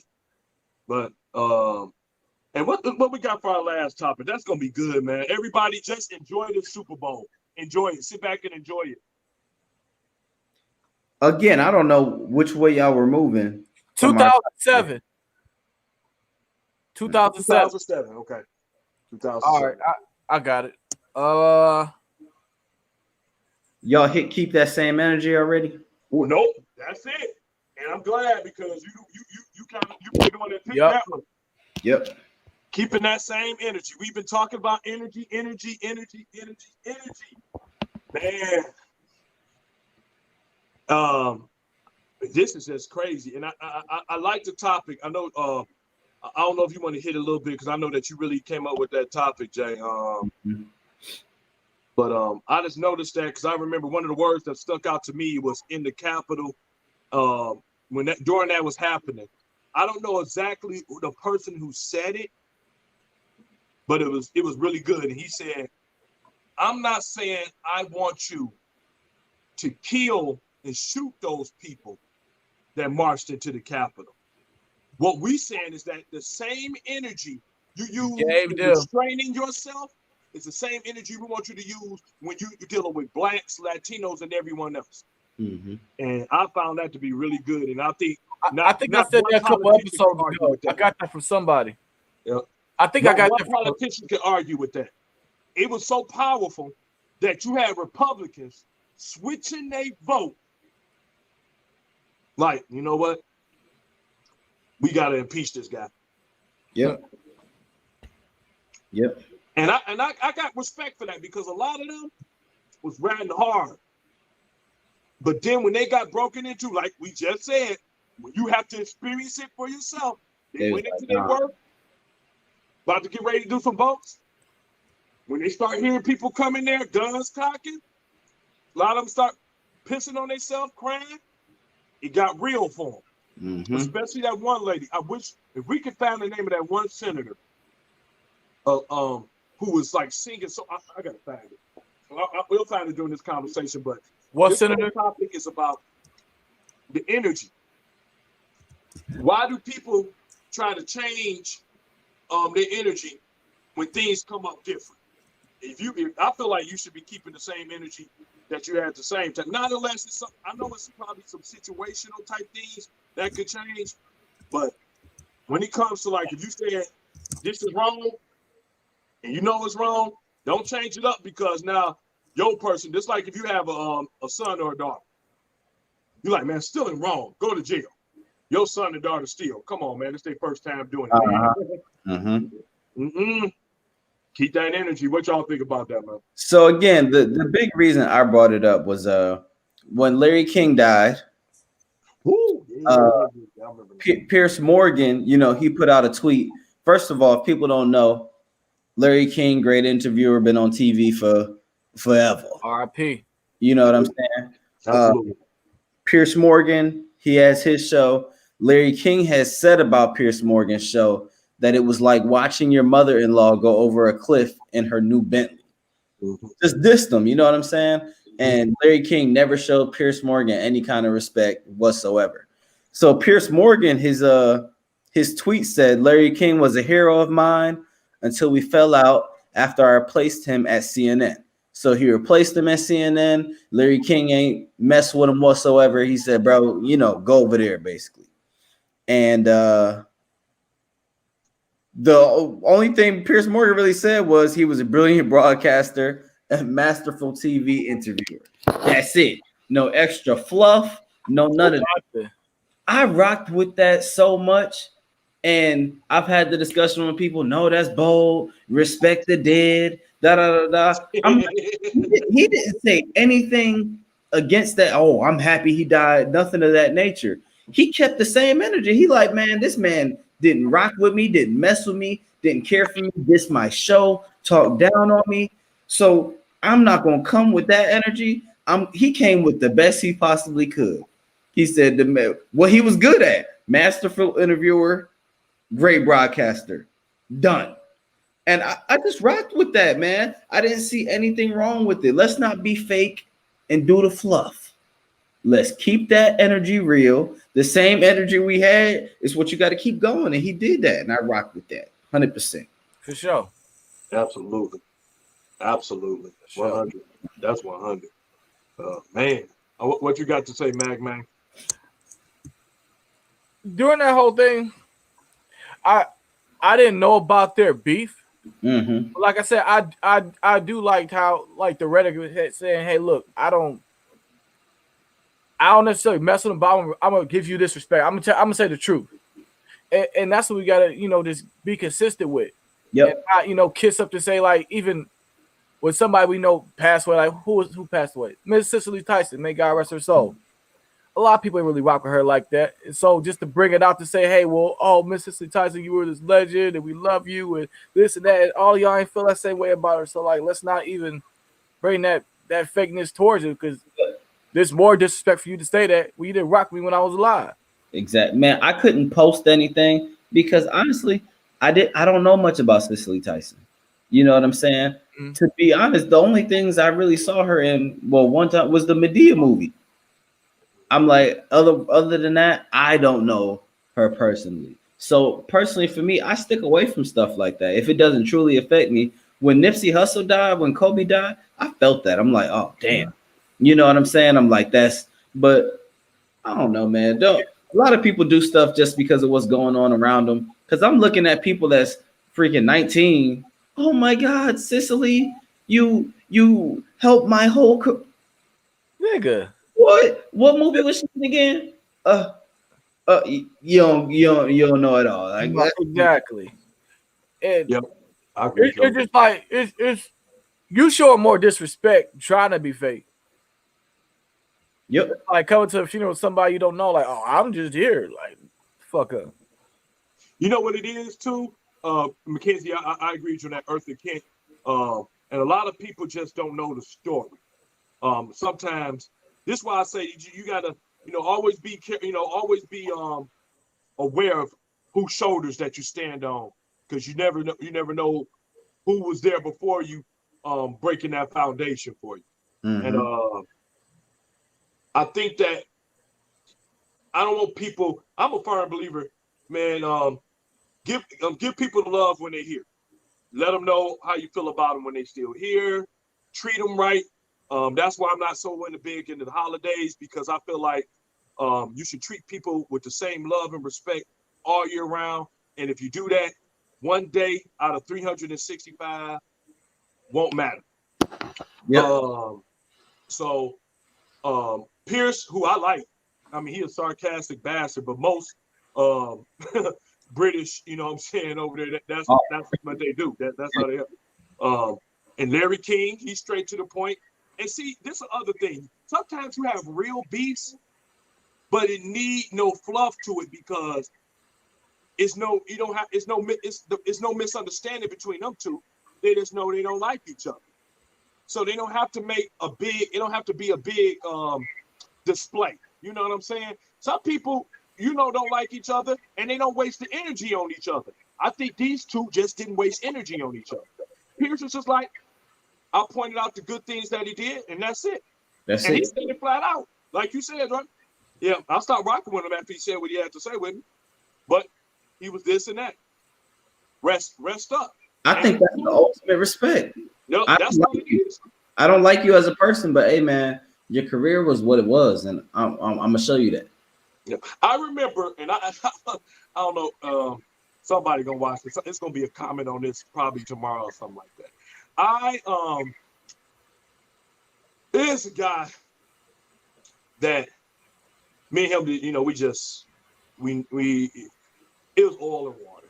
I mean, it was oil and water all the way through our entire life. We both came up taking Taekwondo together. His father didn't really like my father. It kind of started like that. And then when we met in tournaments, I just beat the shit out of him. And Hey, George, I throw it in there. Like, I beat the shit out of him. yeah, I had to let him know, man. I was beating the shit out of him, man. But he was in the crowd of many that was getting the shit beat out of him. But and dang, man, Tony was cool. He ended up passing away about 3 years ago, and got emails about it. People was like, "Hey, Tony passed away." it was unfortunate. He got real sick, and I ended up going to the funeral, and I remember seeing some of his family. I remember seeing his father there. Now, in all due respect, Mr. Gardner did show up to my father's funeral too, when my father passed. Didn't say anything, which I didn't expect him to. Came to pay his respects, and the same thing I did. The thing that was a little different was that they asked me if I would want to say something, and I think it's because they, kind of saw me, on TV and the things I was doing around the city, and I was like, well, I don't feel comfortable with that because, it wouldn't really be a lot to say about them because we didn't like each other. Mm-hmm. So when they asked, I said, I got up there, and I'm very good with words, but I'm also don't mix my words when it comes to people.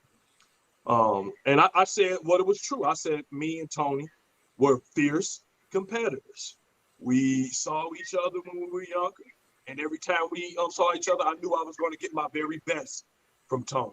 I know that he had 3 kids that he loved, so I know that he was a good father. And I pray that peace and understanding come to his family, to understand that even in the midnight hours that come along, that's when I pray the most for y'all, because those are the time frames that's going to be the hardest. It's not going to be hard right now because you got a lot of people around you, and everybody's asking you how you doing, what you doing, and things of that nature. But I pray that when those time frames that come years from now, days from now, and you alone and the memory come up, I pray that things get better for you and God be with you and comfort you. And that's all I could say, because I'm not gonna lie, man. I thoroughly enjoyed beating the shit out of Tony. He talked a lot of shit. He talked a lot of shit when we were in tournament.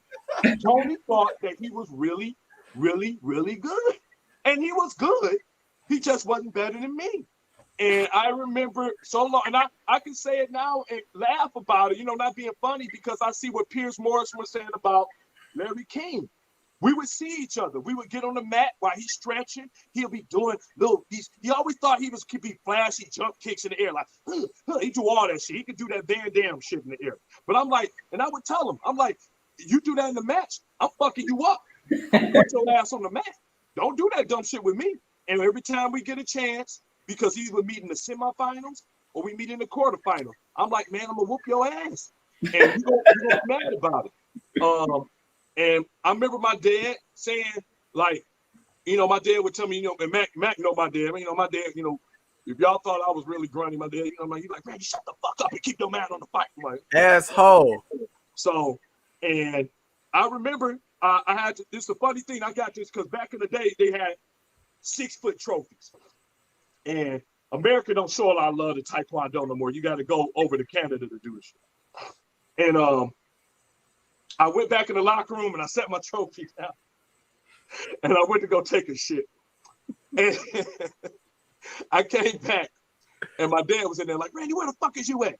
And I said, I'm in the bathroom. And he said, where's the trophy? I'm like, it's right there on the bench. He said, no goddamn trophy on the bench. Motherfuckers stole my damn trophy.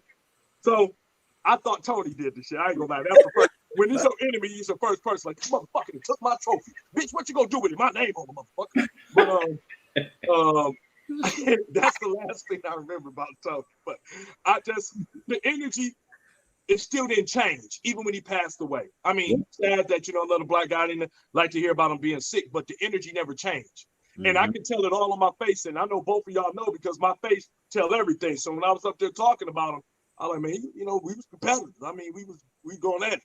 But I just like when people, there's nothing wrong with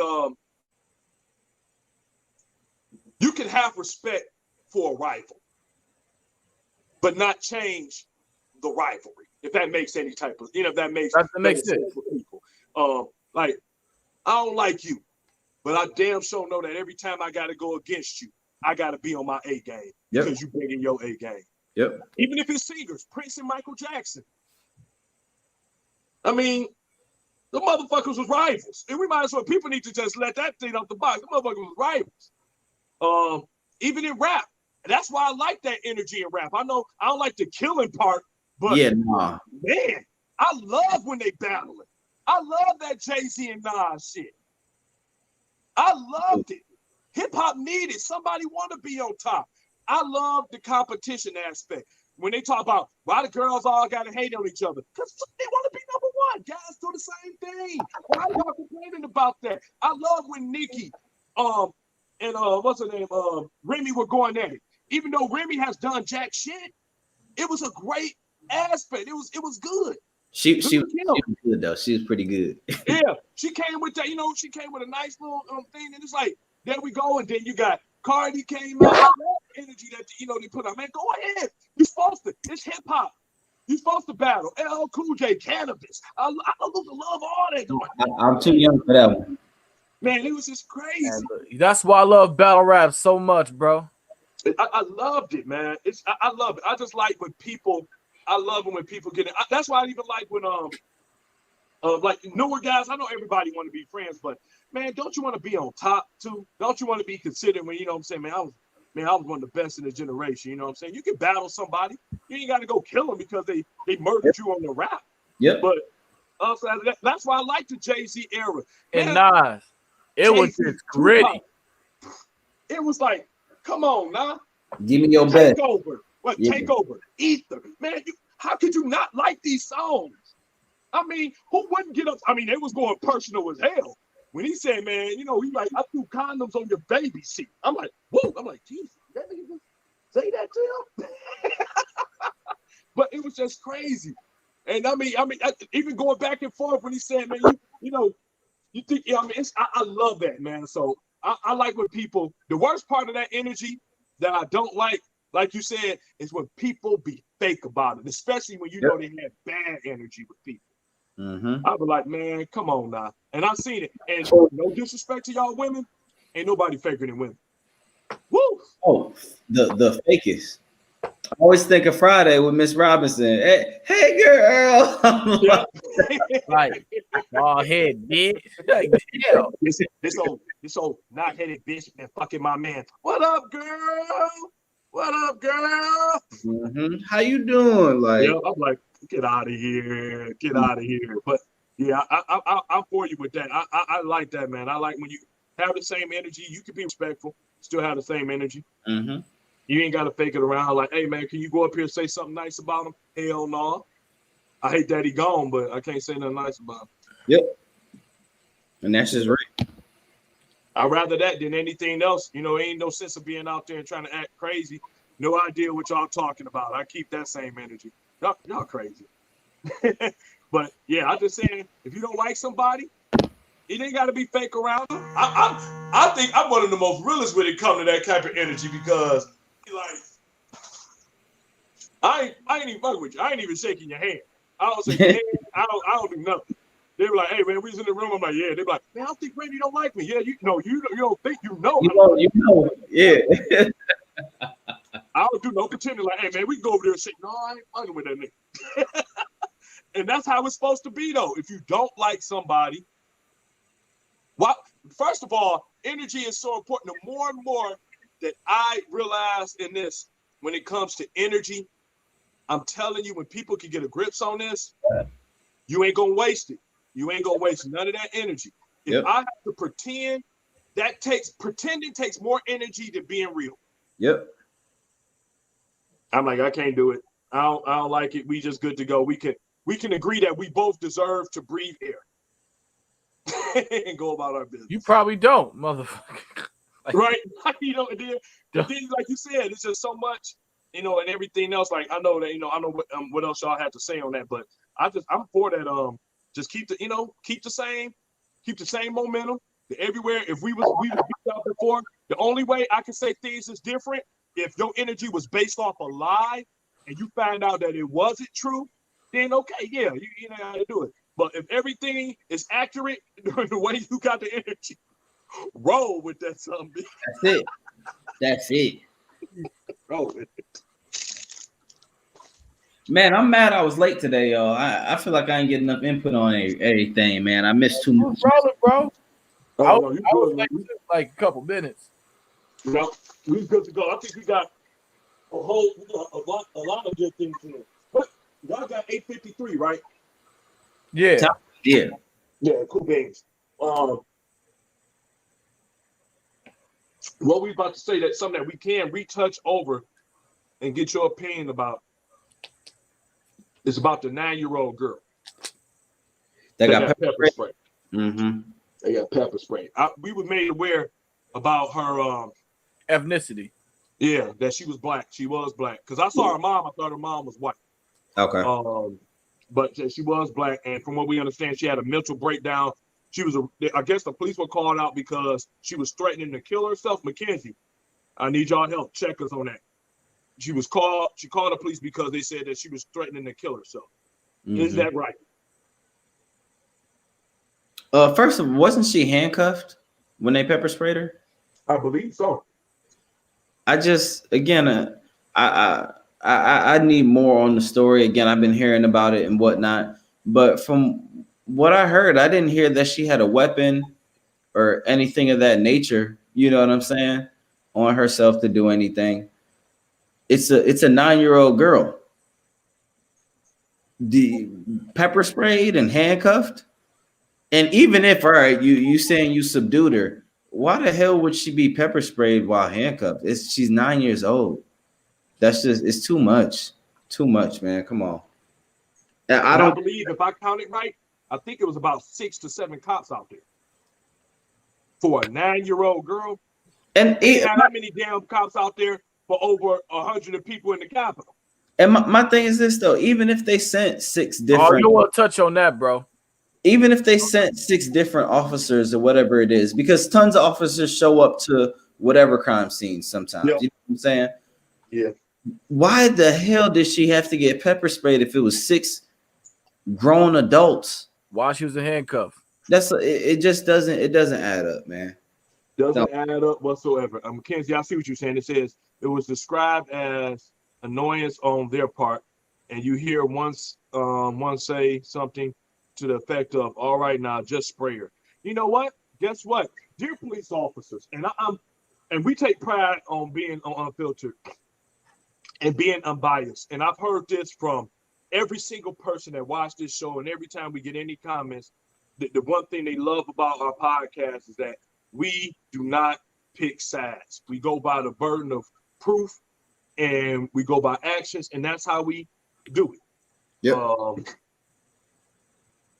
If you are a police officer out there,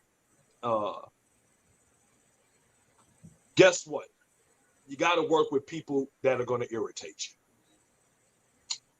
You're sometimes going to have to work with people that put up a little resistance. You got to work with some people that feel like they're entitled because they pay taxes, which indeed pays your salary. And you'll hear that. And if you feel that you can't handle that, the one thing I got to tell you is you probably should find another line of work. Mm-hmm. There's no excuse for it. If you work on the line at Chrysler, you're going to be doing repetitive things every day. It's not going to be a change. If that's not the lifestyle for you, you need to find another job. If you're a doctor, you're a nurse, whatever your profession is, and if your profession involves things that you hate and feel that you can't handle, you need to change your profession. Mm-hmm. We need to stop. Like we said, you got to take accountability. If y'all got to the point where out of all 6, 7, 8, 9 cops out there, not one of y'all had the ability and the training and the thought processes and the patience to handle a 9-year-old girl that had a little mental illness that was going wild and crazy, all of y'all need to be fired. Well, let me not go to that extreme. Yeah, fuck that. You should be fired. Yet you thought it was fine to pepper spray a 9-year-old girl because y'all couldn't handle her. I would have had zip tied her hands. I would have zip tied her feet and put her in the back of the car. Like, look, we're going to keep her there for a minute and we're going to allow her to relax. I'm going to call the ambulance because it's really not a police matter. She should be in a hospital. Yep. God forbid, let it be an NFL player 6'4", 300 pounds. God forbid, let it be him. Oh, no. If it's and they got one of our skin complexions, you ain't got to worry about no pepper spray. You just got to worry about what funeral home you're gonna take them to. Yep. Because you done. So, like you got somebody like a Wheeler who can beat the shit out of a helpless woman that's half his weight, beat the hell out of her, go back in there, watch Netflix and play fucking video games and be surprised when she wake up and the police handle him with care. God That's what we're forbid. saying. Same thing. Just show us that same energy. If you can't handle a girl that age, you should not be a police officer. Now, are people wild? Yeah. Yep. But it's better ways to do it. Like Mackenzie brought up, we got to put, this is what they mean by defund the police. Not so much we want police gone, because I don't want police gone. I don't want this anarchy junk out here. But we need more than just police. You got to have mental health counselors. That's why you bring out a hostage negotiator when you got somebody holding hostages in there. You don't bring an officer with a gun to roll up in there. You got people in there, let's shoot this motherfucker up. No, you bring somebody to negotiate to talk him down to get him to be rational. You need the same thing when you're dealing with everyday people. Yep, I understand. You got some people, she called, she was scared. My daughter is threatening to hurt herself and hurt me. Maybe I would have told the mother, you maybe shouldn't have made it that descriptive. Maybe you should have said, man, I just need some help. My daughter's mentally ill and we just need help over here. But when you start saying things like she's threatening to hurt me, which makes people think that you're afraid for your life. And even if you jump over there and you see it's a 9-year-old girl, as a man, I don't care, a kid, boy, period, I'm like, man, we just need to zip time, bring enough guys over here. We need to zip time down for a second. And again, you saying bring enough guys, Randy, like if you can't subdue a 9-year-old, even a tight hug, you know what I'm saying? Like, hey, you got to chill. And then, like you said, zip tie, handcuff, whatever.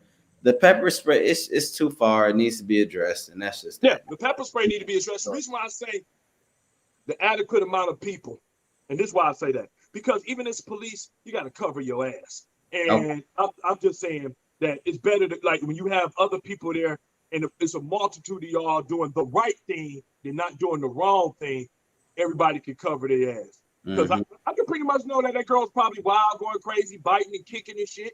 But at the same time, pepper spray shouldn't even been an option. Yep. You know what's sad? A 6'6" big ass man, and you trying to hold him You know down, what? Pepper spray the shit out of him. You know what's sad though, right now, as far as we talk about pepper spray, from everything that's happening, it's happy to expect pepper spray versus actually killing somebody. And it's fucked up that we look at it that way. We should be talking about how unnecessary it is for an officer to go ahead and pepper spray a handcuffed 9-year-old. Yep. You know, prior to that, we got unarmed people of color getting shot and killed for no absolute reason.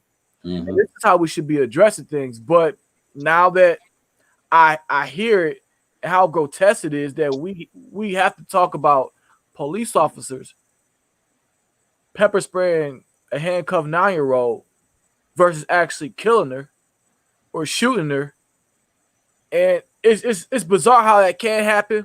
Yep. But it's a relief that this has happened to her versus the alternative, which is very, very sad.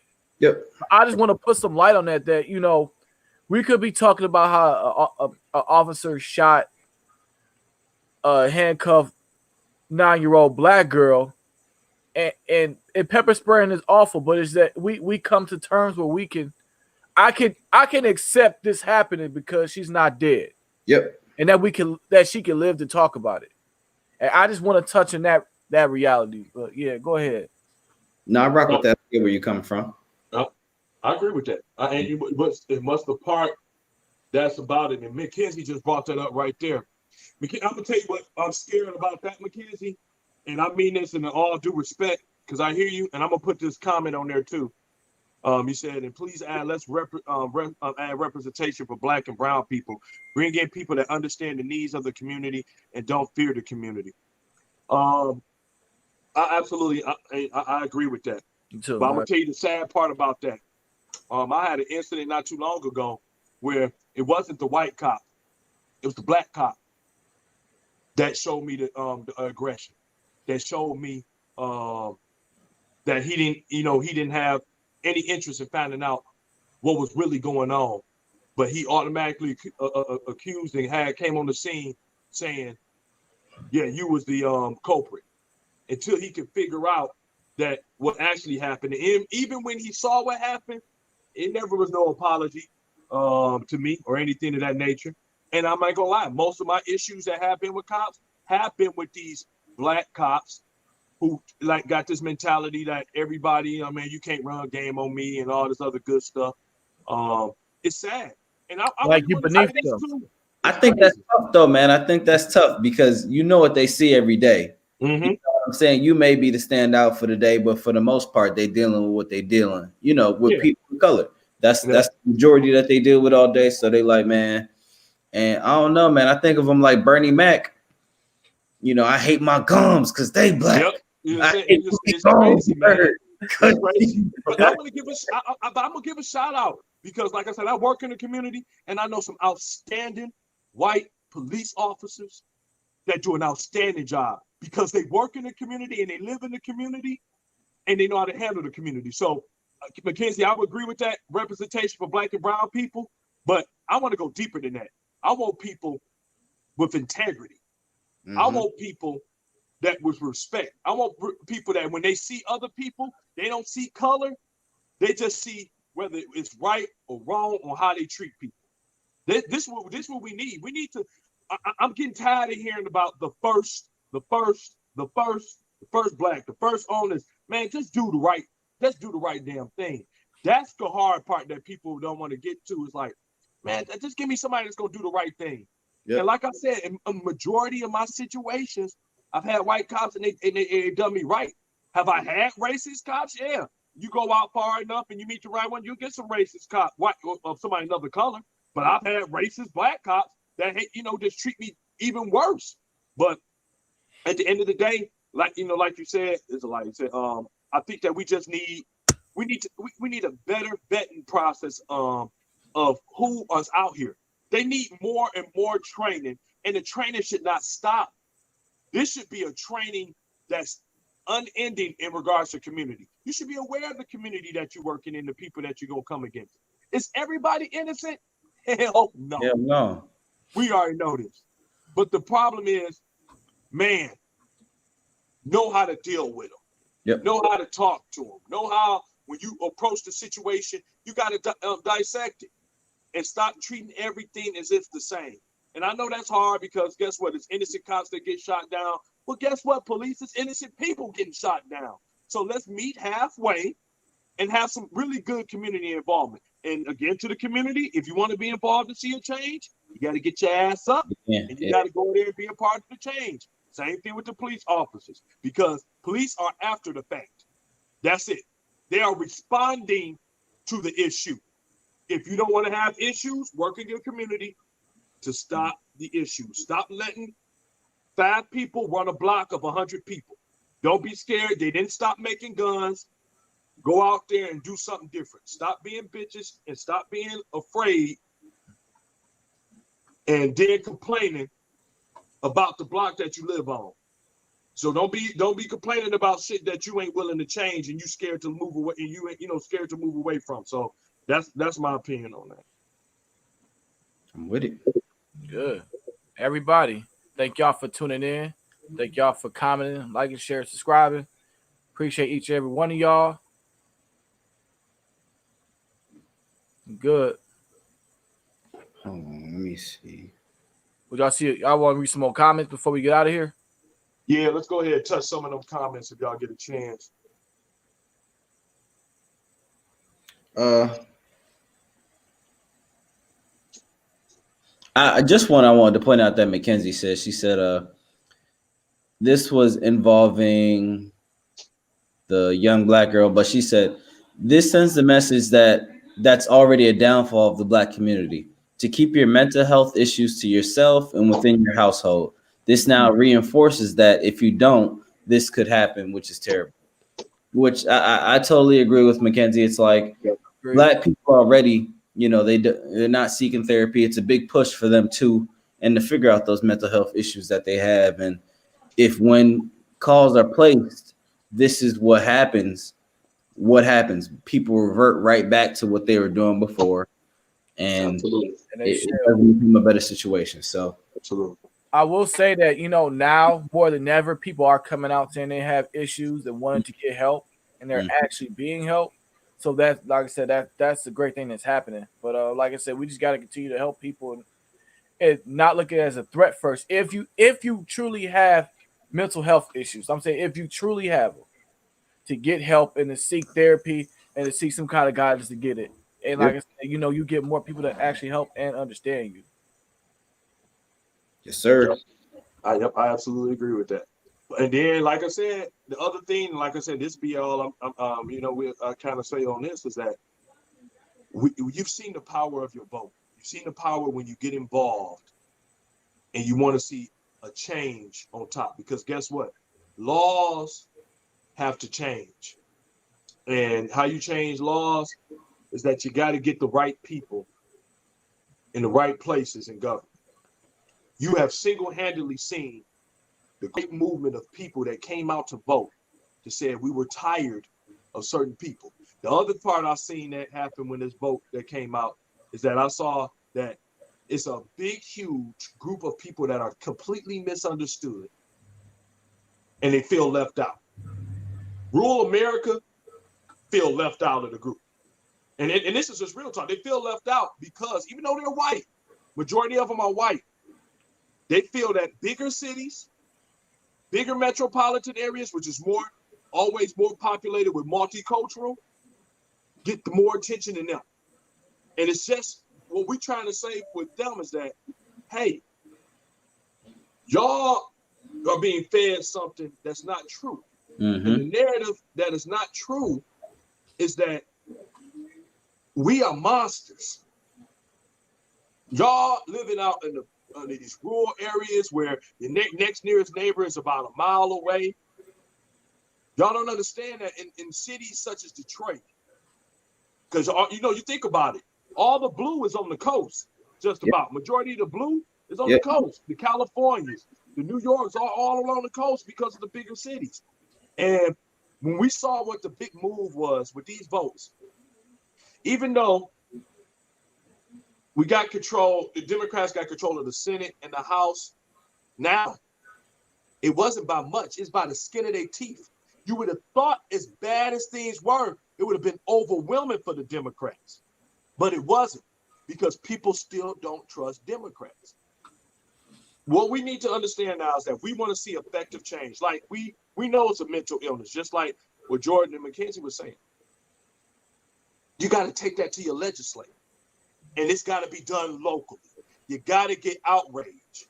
This is how things happen in rural areas. That's why you see changes happen faster in rural areas, because they're on it. When they don't like something, they're on it, because they realize the representatives are in office because of them, and they hold their ass to the fire.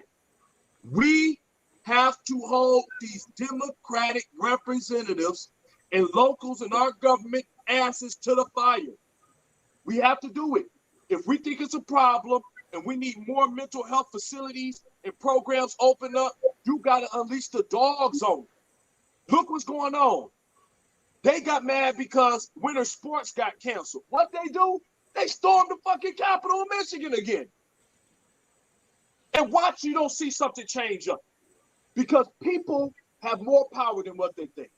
So if we as blacks, brown, or whoever it is, people as a whole, we feel that we need more mental health concerns, we need to start storming the Capitol. That's where they work at. And I ain't talking about storm by knocking motherfuckers' heads off. I'm talking about by letting them know that you care, because you know why?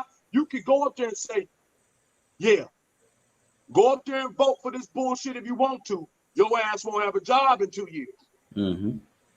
I'm telling you, start making it be a turnover rate. Stop letting the Democrats get away with the bullshit they get away with. They do it every time they get control. They talk about one thing, and for like 2 fucking years, they never touch on the shit that you vote them in office for, and they trying to do that shit again. I don't want to hear about fucking Trump no more. Trump is out of there. Let that motherfucker go off for something like that. He done. Let's get into some real shit. African American justice reform. I want y'all to say it. I want it to be in the notes because you did it for Pacific Islanders and you did it for Native Americans. I want you to say it. I want black justice reform. I don't want that broad shit. Or we want justice reform. Everybody's included. Yeah, nah. Yep. I want it to be specifically black. Biden, you got up there and said, black people, thank you. Your old motherfucking ass better repay this favor. And you better get in here and you better start making change. You want to do some damn executive orders? You better executive order your white ass and make sure that we get the damn justice that we deserve in this system. Stop letting motherfuckers that get the same crime in that's white for holding weed, white person getting probation and they getting treatment, where a black person got in the same crime and he getting 15 fucking years. Yep. We want to end that and we want to see something done about it. We don't want to see this girl. We don't want to have to say, well, at least you got pepper sprayed and then killed. We want to say that you treated them right regardless. Not a kill, not a pepper spray, treat them with the same delicacy that you do with that little young white girl who got 85 pounds of ammo behind her ready to shoot motherfuckers up. We want you to give them the same energy that you gave them that time. So, dear Black America, don't y'all lose traction like y'all fucking do. After the vote stops, like, fuck it, let's go back to it. Bust it challenge. Fuck that. Get off y'all ass and do what y'all know y'all supposed to do and hold them to the fire. This should be a new day and age for y'all. Y'all see the way shit coming out. Stop doing the same shit. Get off your ass and hold them to the fire. You put these Democrats in office. Now make sure they do their fucking jobs. And I don't want to hear no more shit about Trump. I don't want to hear no shit about same bathrooms and letting the grown-ass man use a woman bathroom. I don't want to hear about that petty bullshit. I want to hear about shit that really involves us. I want economic reform for African Americans. These are shit I want. I want educational reform. I want the same materials, the same things they teach in fucking Farmington Hills, Michigan. I want it in Detroit, Michigan. Fucking period. And I don't want them to have to be a charter school to do it. Don't give me that bullshit about it's a public school and we ain't got the funds for it. You motherfuckers know it's the funds there because Betsy DeVos, before she hightailed her white ass out of there, was taking public funds and letting private schools use them. So don't give me that bullshit. There's money there. So now I'll say it if nobody else gonna say it. You fucking Democrats out there that got voted in that's happy as hell, clapping, talking about, oh, Hercules, Hercules. Your ass is to the fire. And you motherfuckers better do what you was voted in to do. Because if you don't, I don't give a fuck if you're white. I don't care if you're the first Pacific. I don't care if you're the first black woman with a weave in office. Your black ass and your Pacific ass will get voted right the fuck out when you don't do your job. Fucking period. Thank y'all. Tuning in tonight. Unfiltered. Next week, Wednesday, we'll have a good show for y'all. Enjoy this great Super Bowl. And my two incredible hosts, my two hosts are great. Jordan, Matt, Nicole. If you ever return from underneath the rock, you keep hiding. We'll come out and we'll get you back on here. Everybody else, we love y'all. We will see y'all next week, or the week after, wherever how we gonna do it. Y'all gonna know because we gonna put an announcement in there. Love y'all. See y'all next week. Y'all have a good one. Jersey.